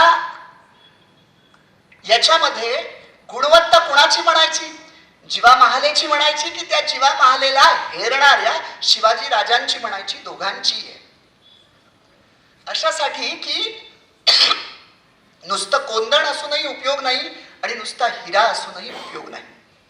हिऱ्याला जेव्हा कोंदण मिळतं तेव्हा त्याचं काय होऊ शकतं हे उदाहरण आहे. आज आमच्या समाजामध्येही अशी अनेक माणसं असतील की ज्यांच्याकडे हे सगळं कौशल्य आहे, पण त्या कोंदणात बसवणारा माणूस मिळत नाही. आणि जेव्हा माणूस एखाद्या कलेमध्ये स्वतःला विसरून जातो त्यावेळेसच तो काहीतरी वेगळं करत असतो. त्यामुळे मला कायम वाटत राहतं की या उदाहरणात या प्रकरणात मी ते पालकांसाठी हेच सांगितलंय की तुम्ही तुमच्या मुलामध्ये असं काही आहे का नामी असलेलं, ते शोधा आणि त्याच्यात त्याला त्याचं करिअर करता येईल का ते बघा. कुणाचं चित्र चांगलं काढता येत असतं, कुणाला चांगलं गाता येत असतं. मला सांगा, सचिन तेंडुलकरच्या वडिलांनी असा जर हट्टच धरला असता की माझ्या मुलानं डॉक्टर आणि इंजिनियरच झालं पाहिजे, तर कदाचित सचिन तेंडुलकर डॉक्टर झालाही असता. आज जगामध्ये लाखो डॉक्टर आहेत, त्यांच्यामधला एक डॉक्टर झाला असता, पण आज जगामधला एकमेव मास्टर ब्लास्टर सचिन तेंडुलकर जो आहे तो होऊ शकला नसता. म्हणून मला हे सांगायचंय की आमच्या मुलाकडे काय आहे. अहो, लोकमान्य टिळकांनी सुद्धा काय केलं होतं बघा. त्यांचा मुलगा, तुम्हाला हे उदाहरण माहिती असेल की त्यांचा मुलगा दोनदा मॅट्रिक नापासून तिसऱ्यांदा जेव्हा पास होतो तेव्हा टिळक मंडालेच्या तुरुंगात असतात आणि हा वडिलांना पत्र लिहितो की मी मॅट्रिक नंतर काय करू. बाकी ते उत्तर वेगवेगळं देतात, पण त्यातली 3 वाक्य किती महत्वाची आहेत बघा. टिळक उत्तर देतात आपल्या मुलाला, ज्यांच्याकडे देशाचं नेतृत्व आहे, ते उत्तर देतात की मॅट्रिक नंतर काय करायचं तुझं तू ठरव. आजचे पालक म्हणतील मुलाला तुझं तू ठरव. दुसरं उत्तर आहे, चांभार व्हायचा असेल तर चांभार हो. त्यावेळेस जातीभेदाच्या दरी कडवट असताना सुद्धा टिळक सांगतात की चांभार व्हायचा असेल तर चांभार हो. आणि तिसरं वाक्य हृदयात कोरून ठेवावं असं आहे. तिसरं वाक्य आहे, पण चांभार झाल्यानंतर जो जोडा बनवशील तो इतका उत्कृष्ट असला पाहिजे की लोकांनी म्हटलं पाहिजे जोडा घ्यायचा तो टिळकाच्या पोराकडनंच असा चांभार हो. मंडळी, जीवा महालेचं उदाहरण अशासाठी सांगितलं की जीवा महालेच्या आयुष्यामध्ये त्याचं असलेला त्याचं कौशल्य आणि नंतर त्याचं प्रोफेशन, आजच्या भाषेत म्हणायचं तर हे एकच झालं. मला असं वाटतं आपली आवड, आपली कला आणि आपला व्यवसाय हे ज्यांच्या आयुष्यात एकच झालेला आहे त्यांच्यासारखा सुखी माणूस नाही. आणि असाच माणूस जगाला काहीतरी देतो.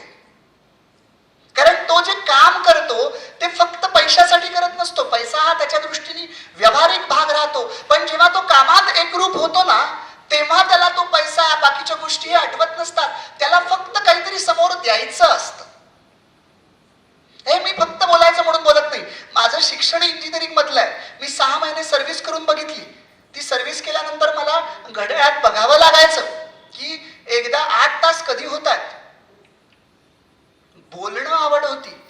बोलताना मला कंटाळा यायचा नाही. बोलताना मला घड्याळात फक्त याच्यासाठी बघावं लागायचं की अरे आपण पुढच्या लोकांना जास्त तर हे करत नाही होत ना, आपल्याला कंटाळा आला म्हणून नाही. मग ही काय झाली, ही आवड झाली. का तर या सगळ्या गोष्टीशी मी एकरूप होतोय. बरं, मग आता प्रश्न असा राहतो की प्रोफेशन आणि आवड हा माझा व्यवहार पण आहे. समजा व्याख्यानाला गेलो, मानधन ठरलेलं आहे, ते मानधन आपल्याला मिळणार आहे. तो जो 1 मिनिटाचा बोलण्याचा व्यवहाराचा भाग बाजूला झाला तर जेव्हा मी बोलत असेल तेव्हा माझ्यासमोर तो व्यवहार नाहीये. तिथे श्रोता आणि मी, कला आणि मी हेच सगळं असतंय. हे मी माझ्या बाबतीतलं का सांगतोय, मला माहितीये म्हणून. हेच अगदी गायनाच्या बाबतीतल्या एखाद्या गायिकेचं असेल, चित्र काढणाऱ्या एखाद्या चित्रकाराचं असेल, समाजासाठी काहीतरी सेवा करणाऱ्या समाजसेवकाचं असेल, आध्यात्मिक कार्य उभारणाऱ्या आध्यात्मिक योगी पुरुषाचं असेल की जो ते हे काम करताना तो स्वतःला विसरून जाणं. ध्यानधारणा म्हणजे याच्यापेक्षा वेगळं काय असतं. एखादी गोष्ट करत असताना स्वतःला विसरणं हीच तर ध्यानधारणा असते. आणि पुन्हा आपण जी ध्यानधारणा करतो ती कशासाठी, तर स्वतःला तू इतकं काम करताना विसरून जा आणि ती ताकद पुन्हा तुझ्या निर्माण व्हावी. अशा या गोष्टी एकमेकाला रिलेट होत असतील तर आपण प्रगती का करणार नाही. म्हणून शिवचरित्र आम्हाला या अंगाने बघायला शिकलं पाहिजे. शिवचरित्रातनं आम्ही हे घेतलं पाहिजे की राजांनी अशी कशी नामी माणसं मिळवली, त्यांच्याकडे असलेले कसे गुण ओळखले. आमच्या मुलांना आम्ही सांगितलं पाहिजे तू शिवचरित्र या दृष्टीनं अभ्यास. शिवचरित्राचा उपयोग कशासाठी होऊ शकतो. शिवचरित्राचा उपयोग यासाठी होऊ शकतो की मी नेतृत्व करतोय. नेतृत्व म्हणजे राजकीयच नेतृत्व असं नाही. मी कॉलेजचा प्राचार्य असेल ते सुद्धा एक नेतृत्व आहे. मी मठ चालवत असेल, मठाधिपती असेल ते सुद्धा नेतृत्व आहे. इतकंच कशाला, मी घरातला कुटुंब प्रमुख आहे ते सुद्धा नेतृत्व आहे. नेतृत्वाच्या समोर काम करणारी जी माणसं असतात त्यांच्या आयुष्यात कधी यश येतं, कधी अपयश येतं. मग यश आल्यानंतर तर सगळेच चांगले म्हणत असतात, पण अपयश आलं एखाद्या मोहिमेला तर आपली दृष्टी त्याकडे कशी असली पाहिजे हे सुद्धा आम्हाला शिवचरित्र सांगतं. आणि त्याचंही मी तुम्हाला एक उदाहरण सांगतोय. अपयश अवकाशातील प्रयत्नाचं कौतुक नावाचं एक प्रकरण या जय शिवराय पुस्तकात आहे. त्याच्यात प्रसंग असा आहे, आमच्याकडे रायगड जिल्ह्यामध्ये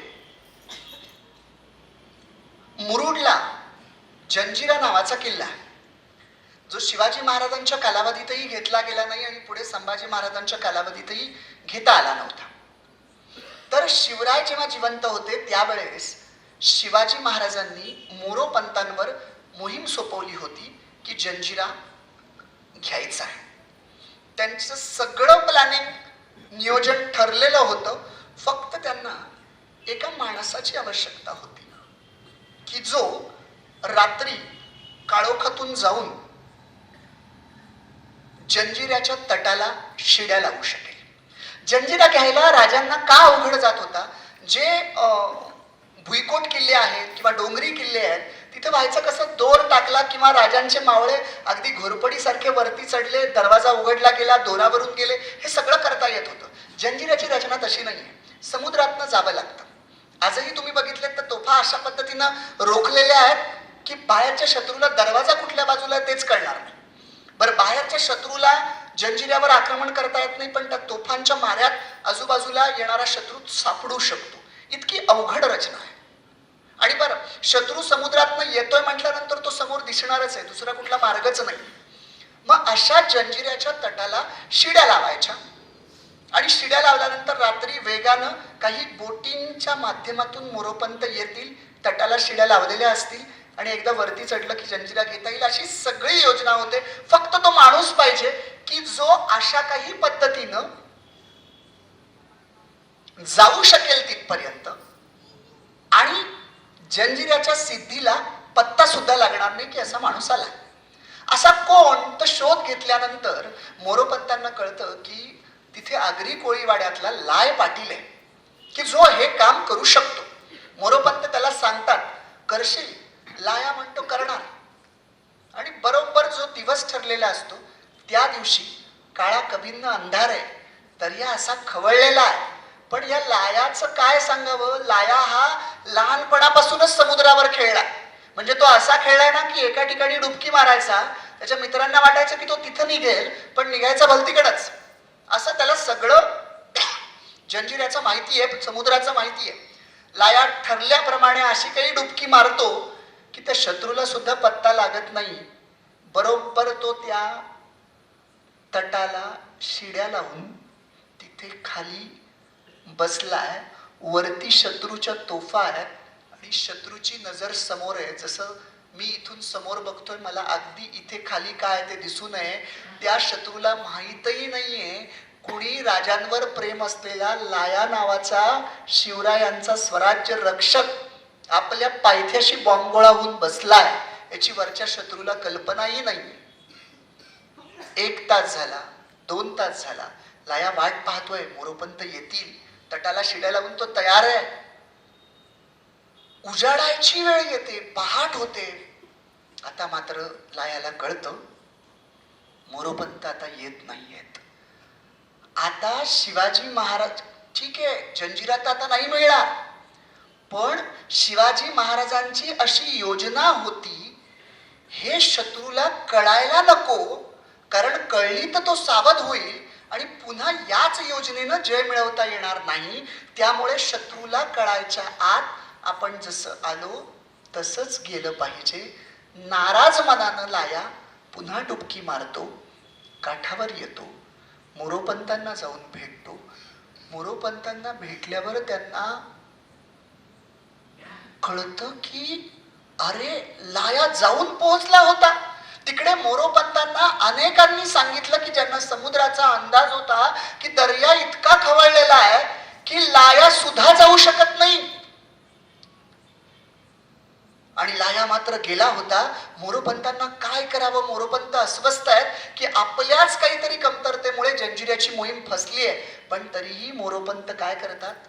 लायाला घेतात, रायगडी येतात, शिवाजी महाराजांच्याकडे कबूल करतात की आम्हीच कच खाल्ली, आम्हालाच वाटलं होतं की लाया जाणार नाही, पण हा बहादर गडी तटाला शिड्या लावून बसला होता, असा हा बहादर आहे.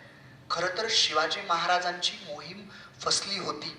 कारण जंजिरा ताब्यात येणं म्हणजे राजांना खूप आनंद झाला असता, सागरी सत्ता आरमार मजबूत करायला उपयोगी पडलं असतं. पण त्या क्षणीही राजांचा विवेक जागृत आहे. जरी यश मिळालं नसलं तरी राजे लायाचं कौतुक करतात. लायाला औरंगजेबानं पाटील पदवी दिलेली असते. राजे त्याला सर पाटील पदवी देतात आणि लायाला सांगतात, लाया तुझ्या कामगिरीवर आम्ही खुश आहोत. आता इथून पुढे येताना रायगडी तसं चालत नाही यायचं, पालखीत बसून यायचं. आजपासून लायाला पालखीचा मान. लक्षात घ्या, त्या काळी राजांच्या पालखीचा मान म्हणजे आपण कसं PI, DYSP, प्रांत, तहसीलदार त्या त्या भागाचे म्हणतो, तसं राजांच्या समोर जो पालखी जाईल त्याचा त्याच्या भागामध्ये खूप मोठी वट किंवा त्याला प्रतिष्ठा. पण लाया हा हळद्या हळकुंडात पिवळा होणारा नव्हता. लाया म्हणाला, राज तुम्ही मोर असताना मी तुमच्या मोर पालखीत बसून यायचं, मला दुसरं काय बी सांगा, माझ्या उभ्या हयातीत ये जमणार नाही. राजांना कळतं ही अशी जी माणसं असतात ती स्वतःच्या मतांवर ठाम असतात. मग राजे मोरोपंतांकडे पाहतात आणि म्हणतात, पंत हा लाया समुद्रावर असा खेळतोय ना, तुम्ही एक काम करा, त्याला एक नामी गलबत बांधून द्या आणि त्या गलबतावर समुद्रावर लायाला आमच्या असं खेळू द्या की आमचं आरमार मजबूत होईल आणि शत्रू आमच्या किल्ल्याकडे, आमच्या भागाकडे, आमच्या सत्तेकडे वाकडी नजर करून पाहणार नाही. एक नामी गलबत बांधून द्या. लायाला म्हणतात, लाया चालेल ना हे? लाया खुश. लाया म्हणतो हे चालेल. आणि चालेल म्हटल्यानंतर लाया महाराज पुन्हा मोरोपंतांकडे पाहतात आणि म्हणतात, पंत जे गलबत समुद्रावर फिरण्यासाठी लायाला बांधून देणार आहात त्या गलबताचं नाव पालखी ठेवा. आणि आता लायाकडे बघून म्हणतात, लाया आता तरी पालखीत बसणार की नाही?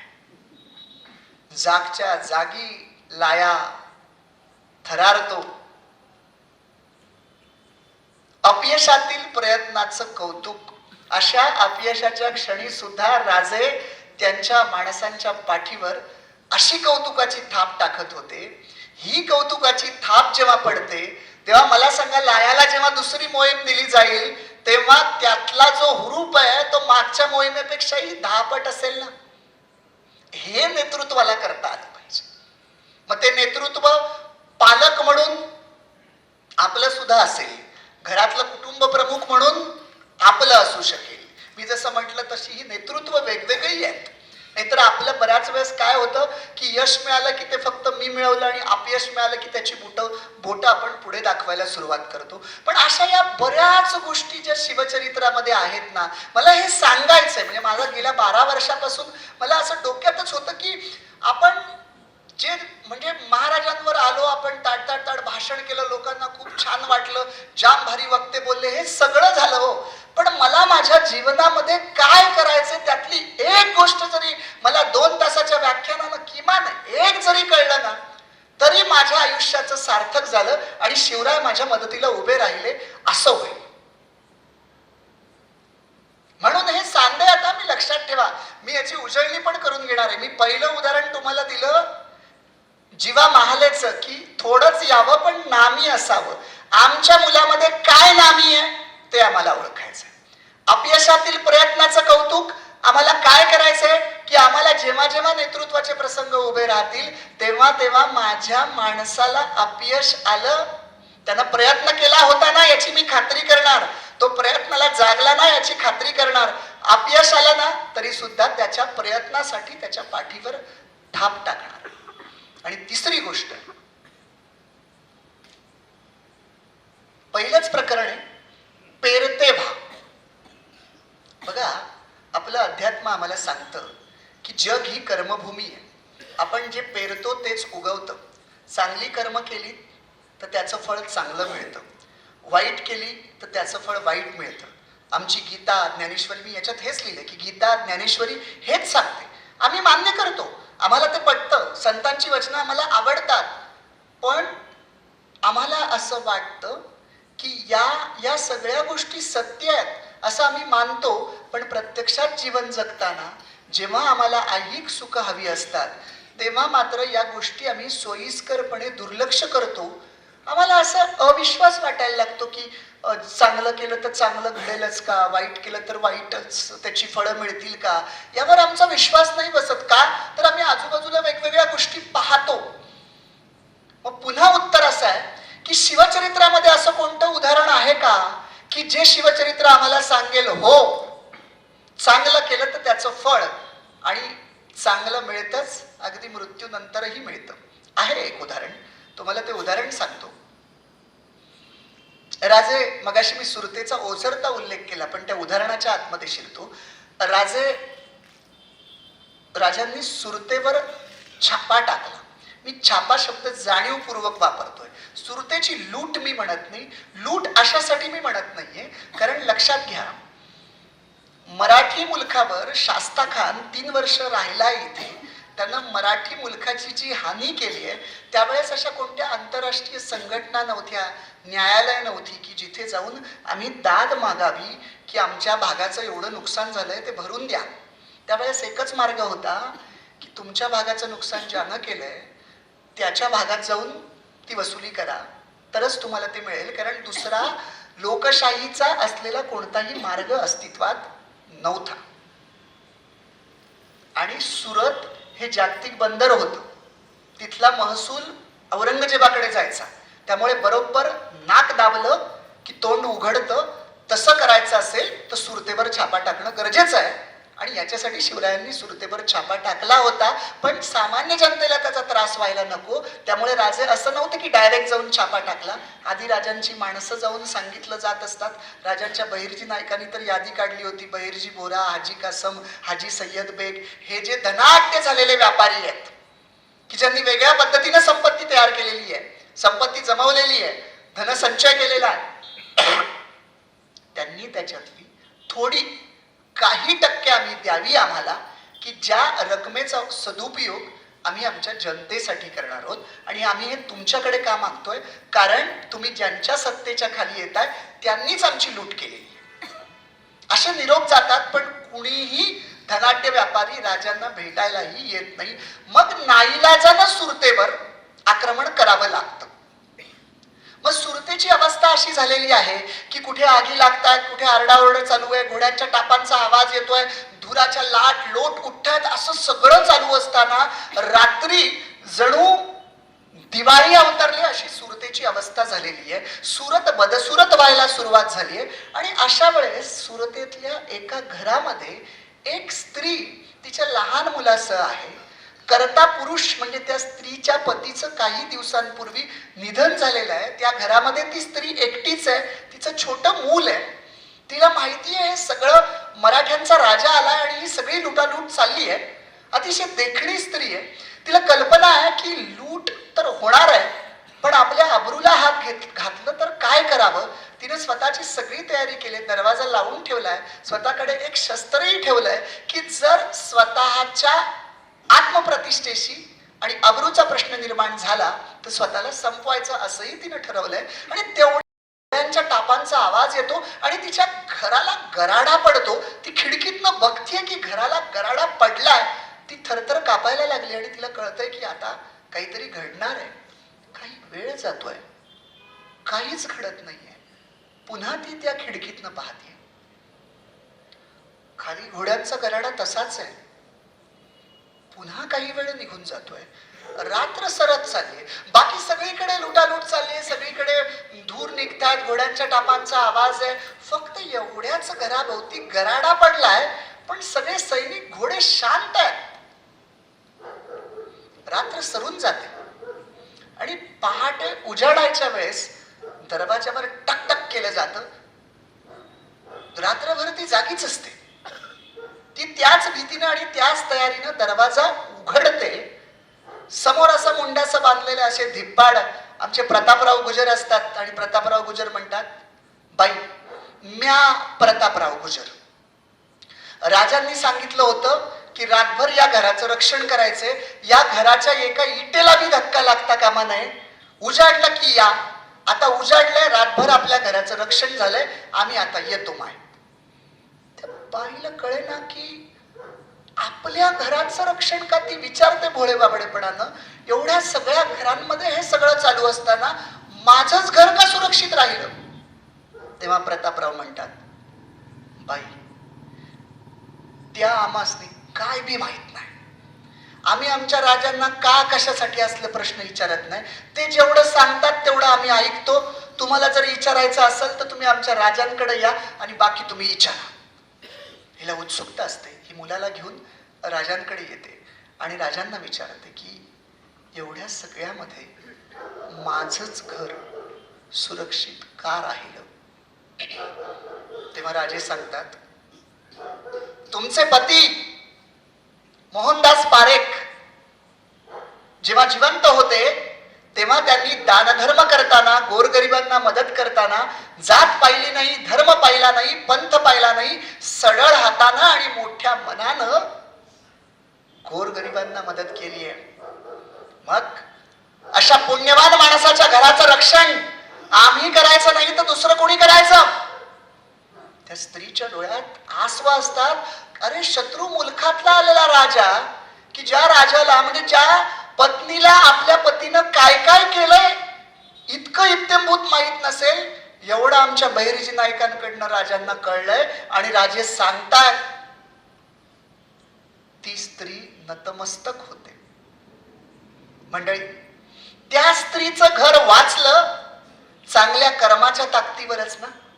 मी जसं म्हटलं तसं चांगली कर्म जी पेरली जातात ती फळ देतातच.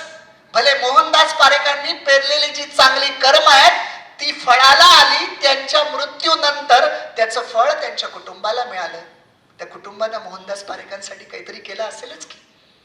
सांगण्याचा उद्देश हा की आम्ही जे पेरतो ते उगवतच.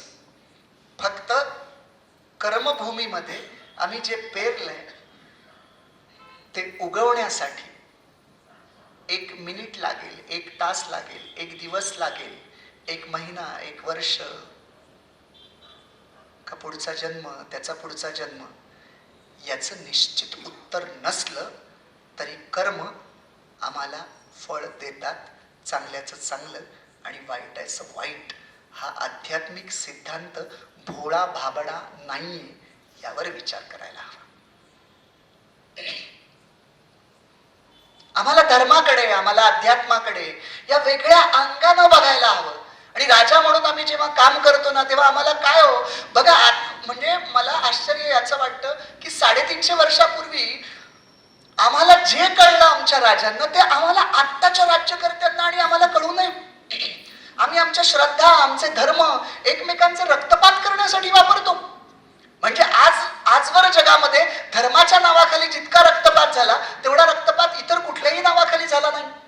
आम्हाला आमच्या श्रद्धा, आम्हाला आमची श्रद्धास्थानं, आमची ताकद म्हणून त्या श्रद्धास्थानाचा उपयोग कसा करता आला पाहिजे याचंही उदाहरण शिवचरित्रातच सापडतं बरं का. शिवचरित्रात सगळं सापडतं.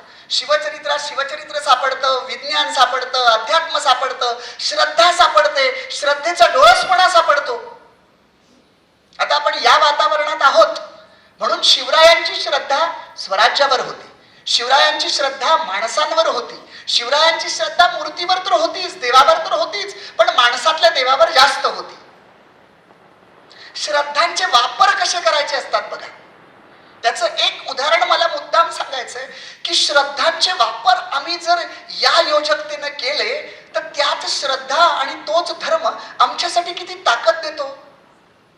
तुम्हाला माहितीये का, अफजल खान जेव्हा निघाला ना त्या विजापूरवरनं, अफजल खानाला मारणं ही गोष्ट तेवढी सोपी नव्हती बरं का. आता त्याला मारलंय, कोतळा बाहेर काढलाय, हा आत्ताचा इतिहास झाला, पण त्याच्या अगोदरचा इतिहास असा आहे की मोठमोठे राजे, आदिलशहाला नाही, तो विजापूरचा सरदार होता पण इतका भयानक होता की त्या आदिलशहाला सुद्धा घाबरायचे नाहीत. पण एखाद्या राजाला कळलं की आदिलशहानं अफजल खानाला पाठवलं तर राजे इतर राज्यातले हात बांधून गुडघे टेकून त्याच्या समोर यायचे.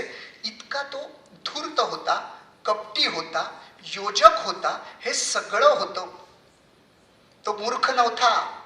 म्हणजे तो किती ताकदीचा होता याचं कौतुक केल्यानंतरच आमचं शिवाजी महाराजांचं मोठेपण आमच्या लक्षात येईल. आपल्याला ते असं वाटतं फक्त ड्रामॅटिक पद्धतीने त्याचा कोतळा बाहेर काढला, पण त्याच्यासाठी किती मोठं नियोजन आहे, किती मोठ्या योजना आहेत आणि राजांचं काय बुद्धी कौशल्य आहे हा वेगळा भाग. पण मला आता जो श्रद्धांचा मुद्दा सांगायचा महत्वाचा तो हा की जेव्हा अफजल खान निघाला तेव्हा शिवरायांना निरोप मिळाल्यानंतर राजांनी राजगडावर येसाजी, नेताजी, तानाजी, बाजी, रामजी सगळ्यांना एकत्र करून राजे बघा आपल्या कार्यकर्त्यांचं मत घेत होते, आपलं मत लागत नव्हते, आधी विचारायचे. त्यांनी विचारलं सगळ्यांना की काय करावं, सलाह करावा की युद्ध करावं. राजांना माहिती होतं, राजांचं मनात ठरलेलं होतं का हा कपटी आहे, याच्याशी सलाह नाही करायचा, कारण यानं काय काय इतिहास घडवलाय कपटानं त्याची सगळी हिस्ट्री राजांकडे होती. राजांचे मोठे बंधू संभाजीराजे यांना सुद्धा कनकगिरीच्या वेढ्यामध्ये आयत्या वेळेस मदत नाकारल्यामुळे त्यांचा मृत्यू झालेला होता. हे सगळं राजांना माहिती होतं. त्याच्यामुळे हा मार्ग राजांच्या दृष्टीने बंद होता की तह नाही, सलाह नाही, हे राजांचं ठरलं होतं. राजे विचारतायत काय करायचं. त्या क्षणाला सगळ्यांचं म्हणणं हेच असतं की आपली ताकद कमी आहे, आपलं राज्य आत्ता तयार होत आहे, नुकतंच कुठे सुरू होत आहे, अफजल खानाशी आपण सलाह केला पाहिजे. राजे काहीच बोलत नाहीत. छावणीत येतात, दालनात येतात, येरझारा घालतायत. त्यांना माहिती आहे अरे अफजल खानाचा कोतळा बाहेर काढता येईल, पण ज्या माझ्या सैन्याच्या ताकदीवर त्याचं जे 10,000 20,000 काय सैन्य आलं असेल त्याला नेस्तनाबूत मी ज्या माझ्या सैन्याच्या ताकदीवर करणार आहे तेच माझे सरदार लढायच्या आधीच जर त्यांचं आत्मबळ खच्ची झालेलं असेल तर आपण कसं जिंकणार. युद्ध ही पहिल्यांदा मनात जिंकली जातात आणि मग ती रणात जिंकली जातात. इथं माझं सैन्य आधी मनातच हरलेलं आहे, या सगळ्या सैन्याचं मनोबल कसं उंचावणार. बर आता एकाच वेळेस असं कुठलं यंत्र नाही की त्यांना विश्वास द्यावा की हो शिवाजीराजे. आता बघा शिवाजीराजांचा इतिहास नंतर तयार झालाय, आता आपल्यासमोर प्रस्थापित शिवाजी महाराज आहेत, राज्याभिषेक झालेले, या सगळ्यांना मारलेले, पण तेव्हा हा इतिहास घडला नव्हता. आणि जेव्हा इतिहास घडलेला नसतो, घडत चाललेला असतो, त्या क्षणाला विश्वास नसतो लोकांचा. त्यावेळेसची कल्पना डोळ्यासमोर करून तुम्ही चित्र उभं करा की शिवाजी महाराजांसमोर हा किती मोठा प्रश्न असेल की माझ्या सैन्यामध्ये हा आत्मविश्वास निर्माण करायचा आहे की होय आम्ही प्रचंड आदिलशाहीच्या विरोधी, अफजल खानाच्या विरोधी लढू शकतो. तलवारी देता येतील, ढाली देता येतील, शस्त्र देता येतील, अस्त्र देता येतील, पण आपली मनाची ताकद कशी देणार आणि ती सगळ्यांमध्ये कशी निर्माण करणार आणि इतक्या कमी वेळात कशी निर्माण करणार, काय करायचं याच्यासाठी. राजांनी श्रद्धांचे वापर कसे केलेत बघा, याला म्हणतात योजकता. राजे येरझारा घेत आहेत आणि राजांना काहीतरी कल्पना सुचलीये आणि त्याची अंमलबजावणी सकाळी करायची असं ठरवून राजे शांत झोपी जातात आणि पहाटे उठलेले आहेत. राजांचा चेहरा असा डबडबलेला आहे. राजांनी मासाहेब जिजाऊंना बोलावून घेतलं, येसाजी, नेताजी, तानाजी, बाजी, रामजी या सगळ्यांना बोलावलंय आणि राजांच्या चेहऱ्यावर प्रसन्नता आहे, चेहऱ्यावर घाम आहे, सगळं आहे, पण प्रसन्नता आहे, आत्मविश्वास आहे. आणि राजे सगळ्यांना सांगतायत गड्यांनो आपली फत्ते झाली, भवानी माता माझ्या स्वप्नात आली आणि तिनं सांगितलं की बाळा चिंता करू नकोस, हा 32 दाताचा बोकड तुझ्या तलवारीत मी शिरते आणि तुझ्या तलवारी करवी मी या 32 दाताचा बोकड कापते. बाळा चिंता करू नकोस. गड्यांनो आपली फत्ते झाली, भवानी मातेचा आशीर्वाद आपल्याला मिळाला, आता आपण जिंकतोय. असं ऐकल्यानंतर तुम्हाला सांगतो ही बातमी सूर्योदय व्हायच्या आत अख्ख्या गडावर पसरली आणि सूर्यास्त व्हायच्या आत संपूर्ण मराठी मुलखात पसरली. मग जे सरदार म्हणत होते की सलाह करावा ते सरदार तर सोडाच, पण साधे साधे सैनिक सुद्धा छाती पुढे काढून म्हणू लागले की आमच्या राजाला भवानी आय प्रसन्न हाय. असा एकच अफजल खान काय 10 अफजल खान आले तरी आता आम्ही घाबरत नाही, कारण आमच्या राजाला भवानी आय प्रसन्न आहे. मला सांगा, श्रद्धांचे प्रश्न करून आणि धर्मांचे प्रश्न करून एकमेकांच्या आणि आपल्याच माणसांच्या रक्तपात करणाऱ्या माणसांनी शिवाजी महाराजांची ही नीती, श्रद्धांचे वापर कसे करता येऊ शकतात ताकद म्हणून आणि शक्ती म्हणून, हे जर शिकलं तर मला असं वाटतं धर्माच्या नावाखाली पुन्हा रक्तपात नाही होणार. कारण आमच्या स्वामी विवेकानंदांनी सुद्धा जेव्हा शिकागोला ते हिंदू धर्माचे प्रतिनिधी म्हणून गेले, तरी तिथे सांगताना त्यांनी केवळ माझा हिंदू धर्म म्हणून नाही सांगितला, तर त्यांनी हेच सांगितलंय की तुम्ही ज्या प्रवाहात आहात, ज्या पात्रात आहात, ती प्रत्येक नदी अंतिमतः समुद्राला मिळते. तुम्ही तुमच्या नदीमध्ये तितक्याच विश्वासानं आणि तितक्याच श्रद्धेनं पुढे जात राहा. समुद्र तुमची वाट पाहतोय. आम्ही या नदीतनं तिकडे डुबकी मारतो, तिकडून इकडे मारतो, उलटे सुलटे होतो. समुद्र आम्हाला भेटणार कसा? त्याच्यासाठी श्रद्धा असायला हवी, त्याच्यासाठी विश्वास असायला हवा. आणि श्रद्धा इतकी प्रचंड असायला हवी ना. आम्ही काय करतो माहितीये का, की आमच्या श्रद्धा पण अशा झाल्यात ना की त्या, बघा तुम्ही विचार करून, सोयीस्कर असतात. माझं म्हणणं आहे, या गोष्टीवर आपली श्रद्धा पाहिजे की नाही. आम्ही जर देवाला मानतो, आम्ही जर देवाला आचरण करतो, पाया पडतो, देवाला विनंती करतो, देवाला प्रार्थना करतो, विश्वाचा निर्माता तूच आहेस म्हणून म्हणतो, तर आम्हाला असं का वाटू नये की जगातल्या सगळ्या घडणाऱ्या घटना या परमेश्वराच्या शक्तीनं घडतात. बरं, मग असं जर वाटत असेल तर माझ्या चित्तात कायम समाधानच येईल ना, स्थितप्रज्ञताच येईल. पण मला ते वाटत नाही म्हणून मी अस्वस्थ आहे. मला एक उदाहरण सहज म्हणून आठवलं म्हणून मी सांगतो की ते फार कुठेतरी छान आणि सुंदर वाटलं होतं. अगदी कमी वेळात सांगतो. ते वैज्ञानिक पातळीवर त्या उदाहरणाला तपासू नका, त्यातला मतितार्थ काय तो मला सांगायचा. पंढरपूरच्या विठ्ठलाच्या मंदिरामध्ये गोकुळ नावाचा एक त्याचा भक्त असतो. असं म्हणतात त्याची विठ्ठलावर इतकी श्रद्धा होती की तो साक्षात विठ्ठलाशी बोलायचा. एक दिवस सगळे भक्त गेल्यानंतर तो विठ्ठलाला म्हणतो, विठ्ठला, इतके दिवस तू असा कमरेवर हात ठेवून इथं उभा आहेस, उद्याच्या एकच दिवस फक्त मला उभं राहू दे, मी तुझा वेश परिधान करतो, एक दिवस राहू दे. विठ्ठल म्हणतो, ठरलं, फक्त एक काम करायचं, हसलाच दिवसभर तरी चालेल, माझे भक्त येतील, बोलतील, जातील निघून, हसलाच चालेल, बाकी काही बोलायचं नाही. म्हटलं ठीक आहे. दुसऱ्या दिवशी पहाटेपासून कमरेवर हात ठेवून उभा. पहिला भक्त येतो, अनितीच्या मार्गाने पैसा कमावलेला असतो, दानपेटीत टाकतो. देवाला म्हणतो, देवा, दुसरं एक काम हाती घेतले, तेही अनितीच्याच मार्गाचं असतं, त्यात मला यश दे. आणि नमस्कार करून जायला निघतो, तेवढ्यात त्याचं पॉकेट पडतं. गोकुळाला दिसतं पॉकेट पडलंय, सांगावं असं वाटतं, पण देवाने सांगितलंय बोलायचं नाही, गप्प बसतो, निघून जातो. दुसरा भक्त येतो, शेतकरी असतो, 1 रुपया घेऊन आलेला असतो, दानपेटीत टाकतो. त्याच्या घरी दुपारी खाल्लं तर रात्री काय खावं अशी अवस्था आहे. देवाला म्हणतो, देवा, थोडी गरिबी आहे, ठीक आहे, थोडंसं हे चाललंय, पण ह्याची दान दे का देवा, तुझा विसर न व्हावा, बस तुझ्या आनंदात मला राहू दे, तू जसं ठेवशील, जे देशील त्यात मी आनंदी आहे बघ, असं म्हणून जायला निघतो. तेवढ्यात पॉकेट मिळतो, उघडतो, पैसे देवाला म्हणतो, देवा, तू जे देशील त्यात मी आनंदी आहे. पॉकेट घेतो, निघून जातो. एकदम प्रामाणिक, म्हणजे भोळा भाबडा प्रामाणिक सगळं. पॉकेटच मिळालं म्हणून निघून गेला असं काही नाही.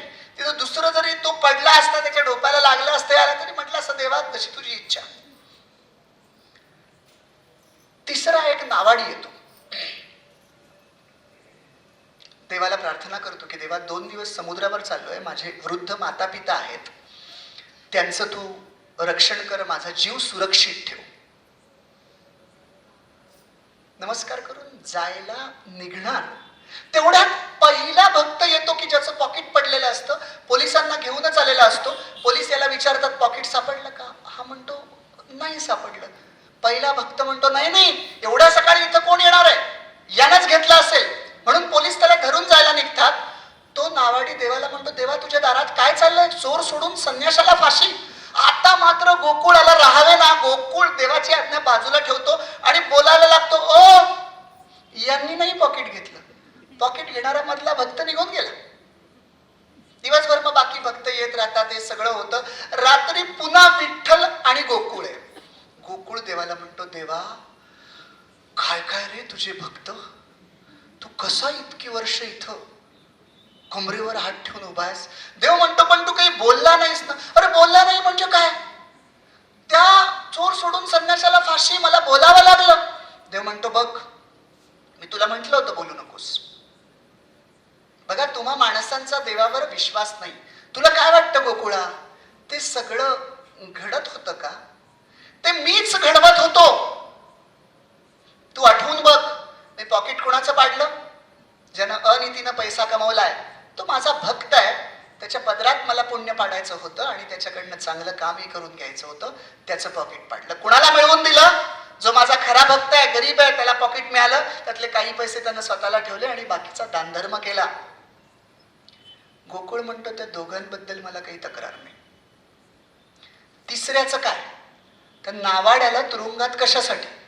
तेच म्हणे मी तुला सांगतोय, तू आठव. त्या नावाड्यानं प्रार्थना काय केली होती की 2 दिवस मी समुद्रात जाणार आहे, माझे माता पिता वृद्ध आहेत, त्यांची जबाबदारी माझ्यावर आहे, माझ्या जीवाचं रक्षण कर. आणि मला दिसत होतं की 2 दिवसात येणार आहे समुद्रावर आणि जे कोणी समुद्रात जातील त्यांना जलसमाधी घ्यावी लागणार आहे. मी पोलिसांकरवी 2 दिवस त्याला तुरुंगात टाकणार होतो. तुरुंगात टाकल्यानंतर 2 दिवसानंतर त्याचा जामीन मंजूर होऊन त्याला तुरुंगातून बाहेर तो पडणार होता. 2 दिवस तो तुरुंगात राहणार होता, पण त्याचा जीव वाचणार होता. पण तुम्हा माणसांचा माझ्यावर विश्वासच नाही. मला सांगायचंय असं, आयुष्यामध्ये जेव्हा जेव्हा काही संकटाचे प्रसंग येतात, जेव्हा जेव्हा काही वाईट घटना घडतात, त्याची साखळी नंतर आयुष्यात कुठेतरी चांगल्या घटनांमध्ये होतच असते. फक्त आम्हाला ती लिंक करता येत नाही. आमची देवावर इतकी प्रचंड श्रद्धा असली पाहिजे की आमच्या घराला चालवायला कर्ता पुरुष लागतो, मठाला चालवायला मठाधिपती लागतात, शाळेला चालवायला मुख्याध्यापक लागतात. प्रत्येक गोष्टीला चालवण्यासाठी एक सिस्टीम आहे, एक कोणीतरी प्रमुख आहे. हे विश्व चाललेलं आहे. एक शक्ती तर आहे, तिला नियोजन तर आहे. आम्हाला कळत नसेल म्हणून ती शक्ती नाही असं आम्ही म्हणू शकत नाही. आमचा जर त्या शक्तीवर पूर्ण विश्वास असेल तर मग आमच्या मनाला स्थिरता आणि समाधान यायला पाहिजे. श्रीमंत योगी शिवाजी महाराजांना का म्हटलं जात होतं, स्थितप्रज्ञ का म्हटलं जात होतं? कारण त्यांचा त्या शक्तीवर विश्वास होता की हे तुझं कार्य आहे, तू माझ्याकडून करून घेतेस आणि ते करण्यासाठीच मी जन्माला आलेलो आहे आणि त्याच्यासाठी जी संकट पाहिजेत ती उचलायला मी तयार आहे.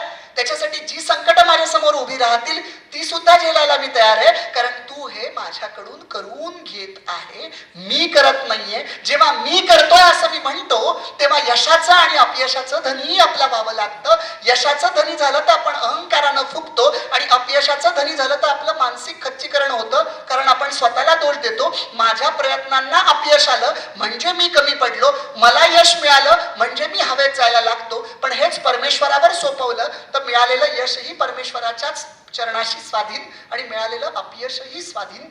मी फक्त उरलो फक्त उपकारापुरता, म्हणजे कार्यापुरता उरतो. आणि हीच आध्यात्मिकता आम्हाला शिवरायांच्या जीवनातनं नक्की शोधता येते. असे अनेक प्रसंग या पुस्तकात आहेत, पण मला जी वेळेचं लिमिट दिलंय त्याच्यानुसार मी बघतो. माझ्या हातात 8:30 म्हणजे साधारणतः 15 ते 20 मिनिटं आहेत.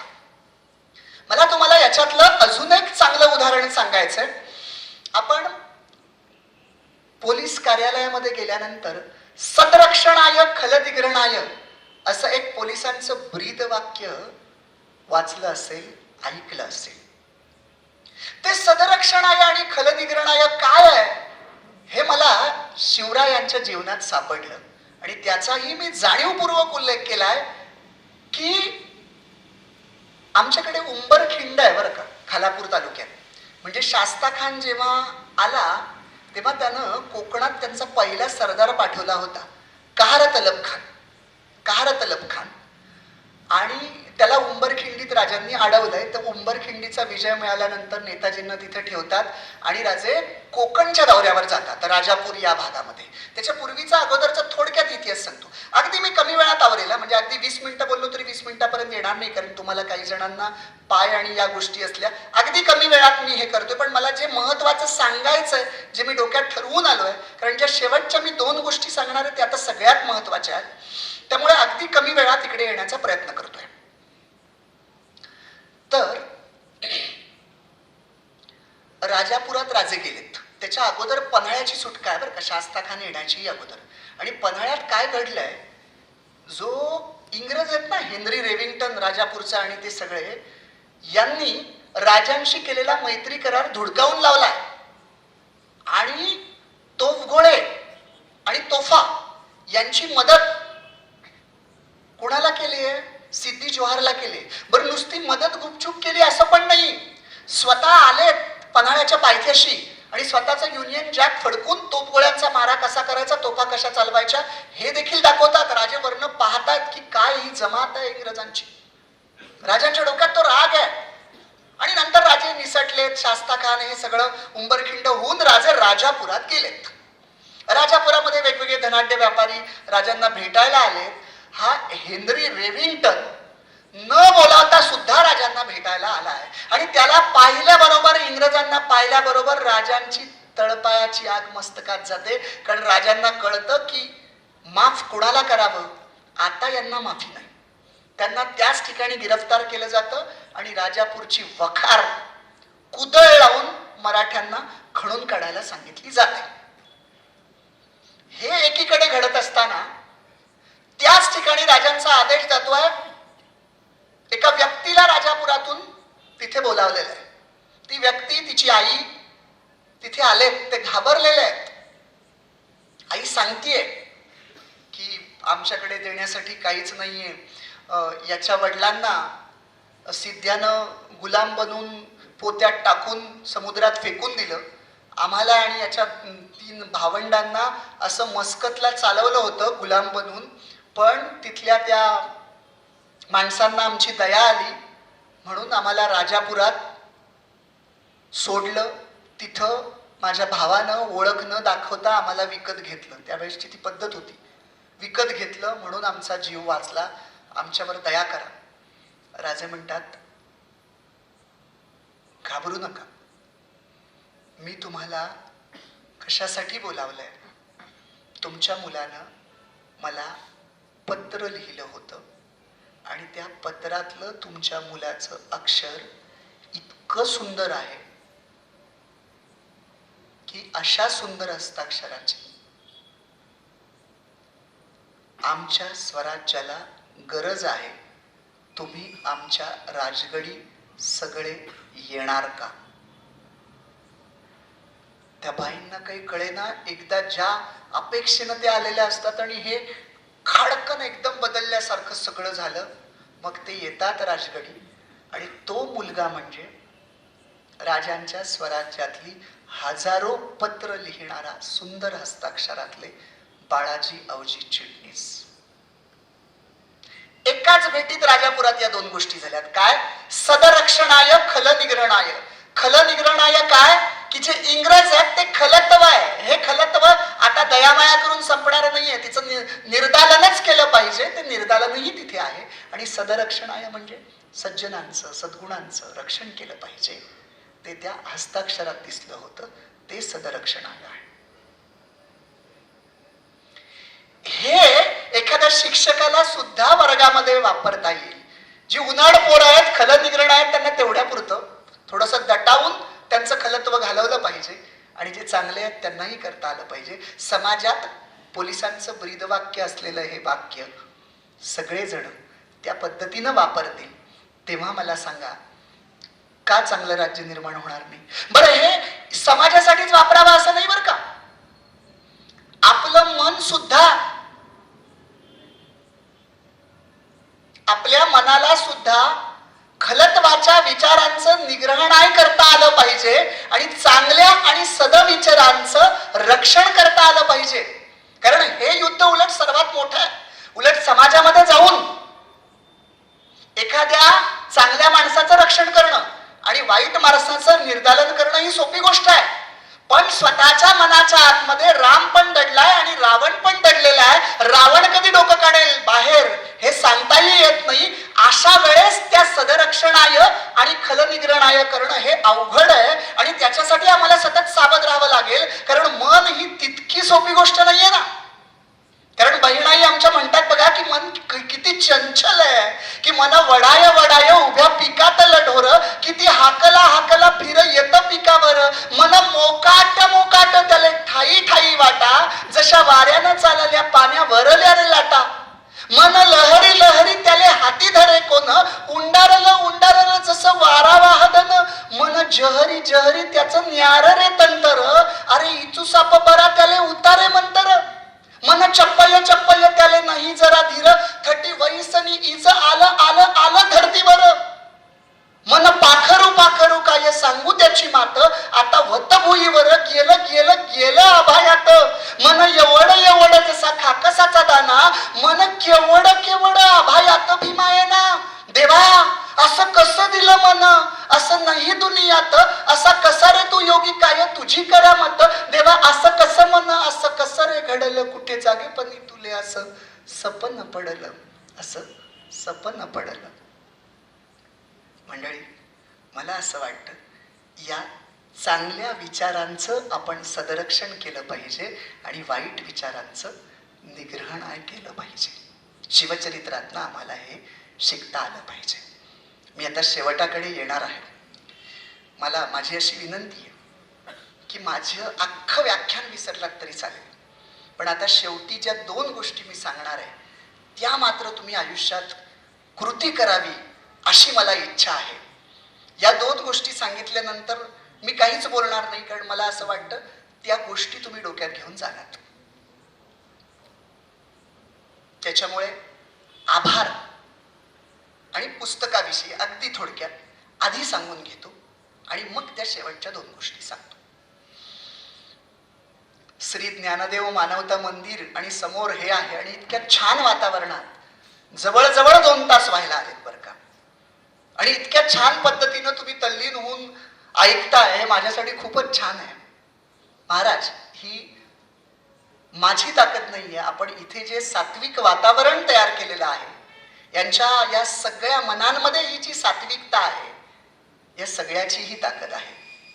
आपल्या आणि आपल्या बरोबरीनं काम करणाऱ्या सगळ्यांना माझा साष्टांग दंडवत की हे चांगलं काम आपण करताय.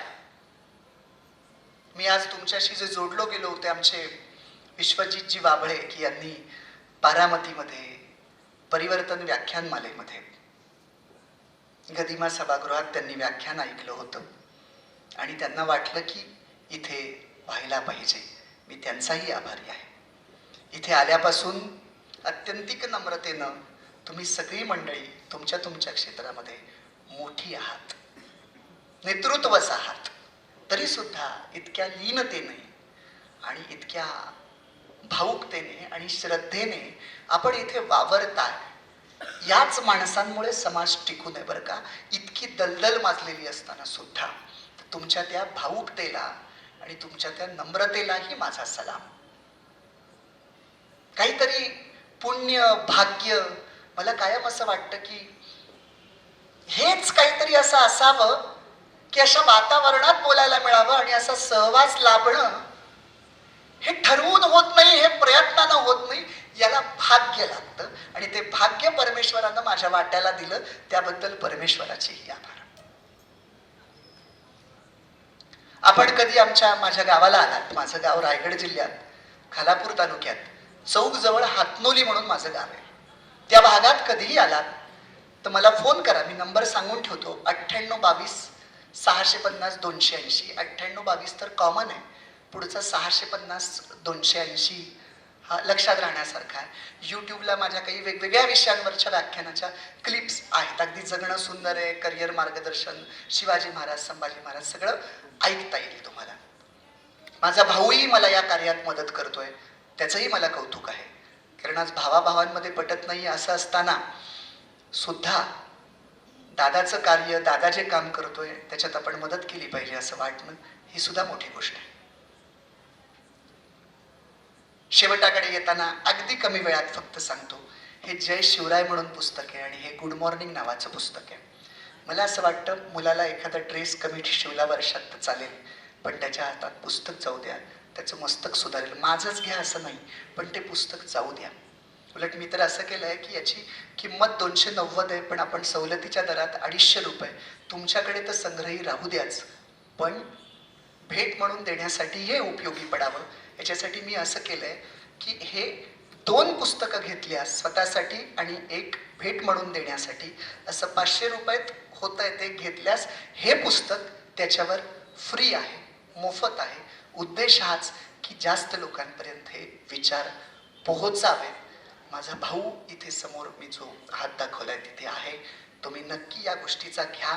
कुणाला एक जरी घ्यायचं असेल वेगवेगळा तरी मिळेल, असं काही नाही. दोन घेतलं तर विचार आपल्याला पुढे पोहोचवता येतील. आणि शेवटाकडे येतोय. गुगल पेही तुम्ही करू शकता, तसंही काही नाही. आणि अगदी कोणी पैसे आणले नसतील तसंही त्याला सांगा, तोही देईल तुम्हाला. म्हणजे मूळ उद्देश हा की हे कार्य चालावं, पुढे लोकांपर्यंत विचार पोहोचावं आणि याच आलेल्या पैशातून अजून कार्य वाढवता यावं. आणि माझं कसं झालंय, मगाशी मी म्हटलं तसं की माझं प्रोफेशन, माझी कला, माझं कौशल्य हे एक झालंय. त्यामुळे मला तो आनंद वाटतोय. विश्वास नांगरे पाटलांची प्रस्तावना आहे. पुन्हा एकदा तुम्हा सगळ्यांचे आभार मानतो. विश्वजितजी, तुमच्यामुळे मी आज इथे येऊ शकलो, जोडलो गेलो.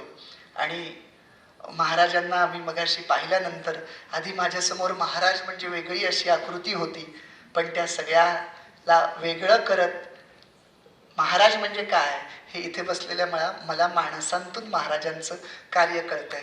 कारण शेवटी तुमचे कपडे आणि तुमचं शरीर हे नश्वरच आहे ना, ते निघूनच जाणार आहे. कार्य कळत असतं या कार्यातून. त्यामुळे हे सगळं काय आहे हे महाराज आहेत. माझ्या सहित हे सगळं हे महाराज आहेत. नमस्ते. आणि शेवटचे 2 मुद्दे सांगतो आणि मग थांबतो. तुम्ही कधी समाजात फिरताना गाड्यांवर लिहिलेलं असतं बघा मोठ्या अक्षरात, राजे. आणि आतमध्ये काळ्या काचा लावून जे राजे बसलेले असतात त्यांची कृती मात्र अफजल खानासारखी असते. मला असं कायम वाटतं की राजे लिहून कोणी राजे होत नाही आणि स्वराज्य लिहून काही स्वराज्य येत नाही. खऱ्या अर्थानं स्वराज्य आणायचं असेल तर शिवचरित्रातला एक तरी विचार कृतीत उतरला पाहिजे. याच्यासाठी माझं एक पहिलं सांगणं आहे. जागेचं महात्म्य असतं म्हणून पहिलं सांगणं आहे. आयुष्यात एकदा तरी राजांच्या राजधानीचा रायगड आयुष्यात एकदा तरी पाहावा. त्या श्रद्धेनं पाहावा, त्या भावनेनं पाहावा. पर्यटन स्थळ म्हणून रायगडावर जाऊ नका. याचा अर्थ जवळच असलेल्या महाबळेश्वरला जाऊ नका असं नाही.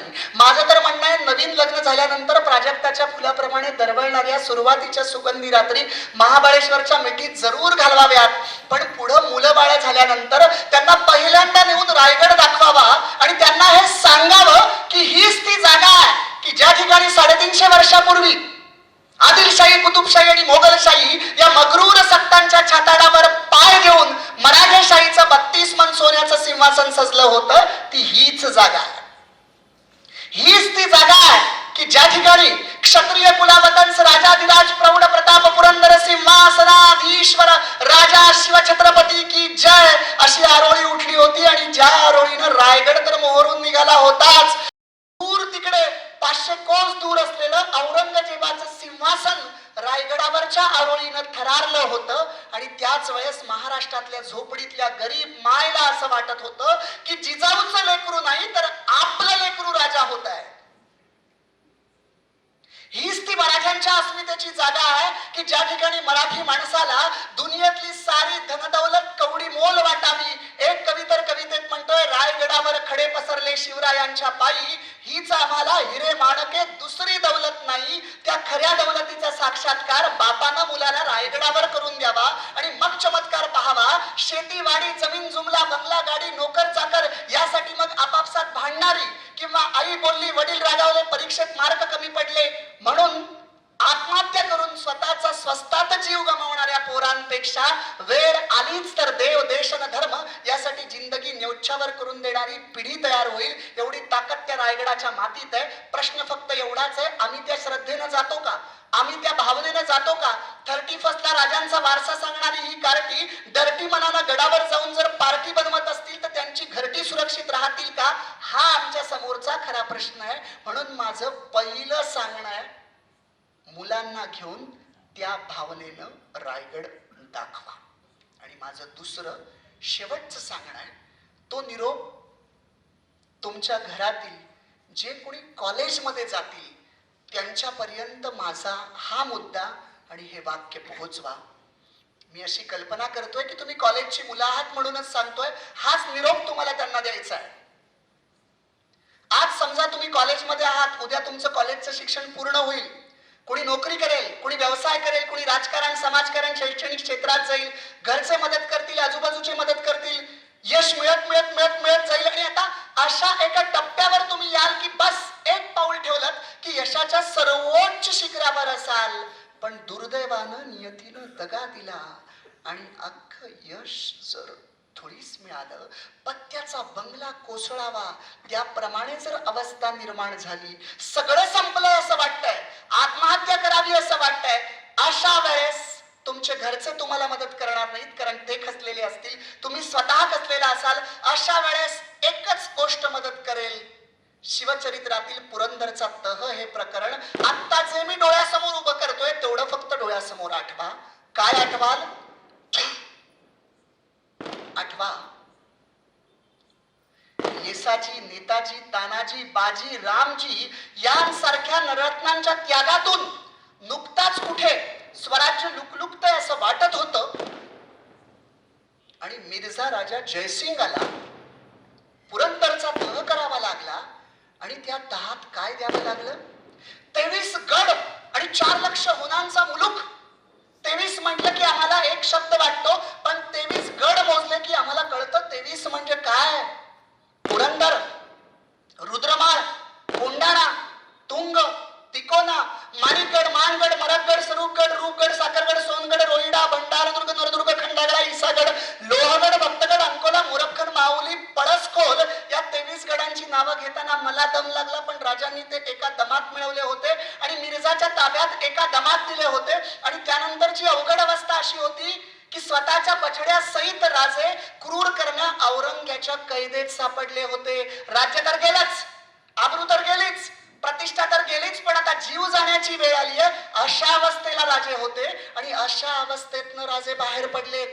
पेटाऱ्यातनं की वेषांतर करून हा मुद्दा नाही, आणि फक्त तिथून बाहेर यायचंय. तिथं काही विमान तयार नव्हतं राजगडावर यायला. आजूबाजूला औरंगजेबाची गुप्तचर यंत्रणा सक्षम आहे, तरीही राजे 25व्या दिवशी आले. अहो विचार करा, विजयनगर सारखी साम्राज्य सामान्य धक्क्यानं धुळीस मिळाली आणि पुरंदरच्या तहानं त्याच धुळीत मिळालेलं राज्य त्याच धुळीतून उठून राजानं त्याला सुवर्ण कलश प्राप्त करून दिला. ही किती मोठी प्रेरणा आहे. तुमच्या माझ्या आयुष्यात आलेल्या कोणत्याही संकटाला राजांच्या संकटासमोर धरावं आणि तुलना करावी. माझं संकट मोठं की राजांचं संकट मोठं?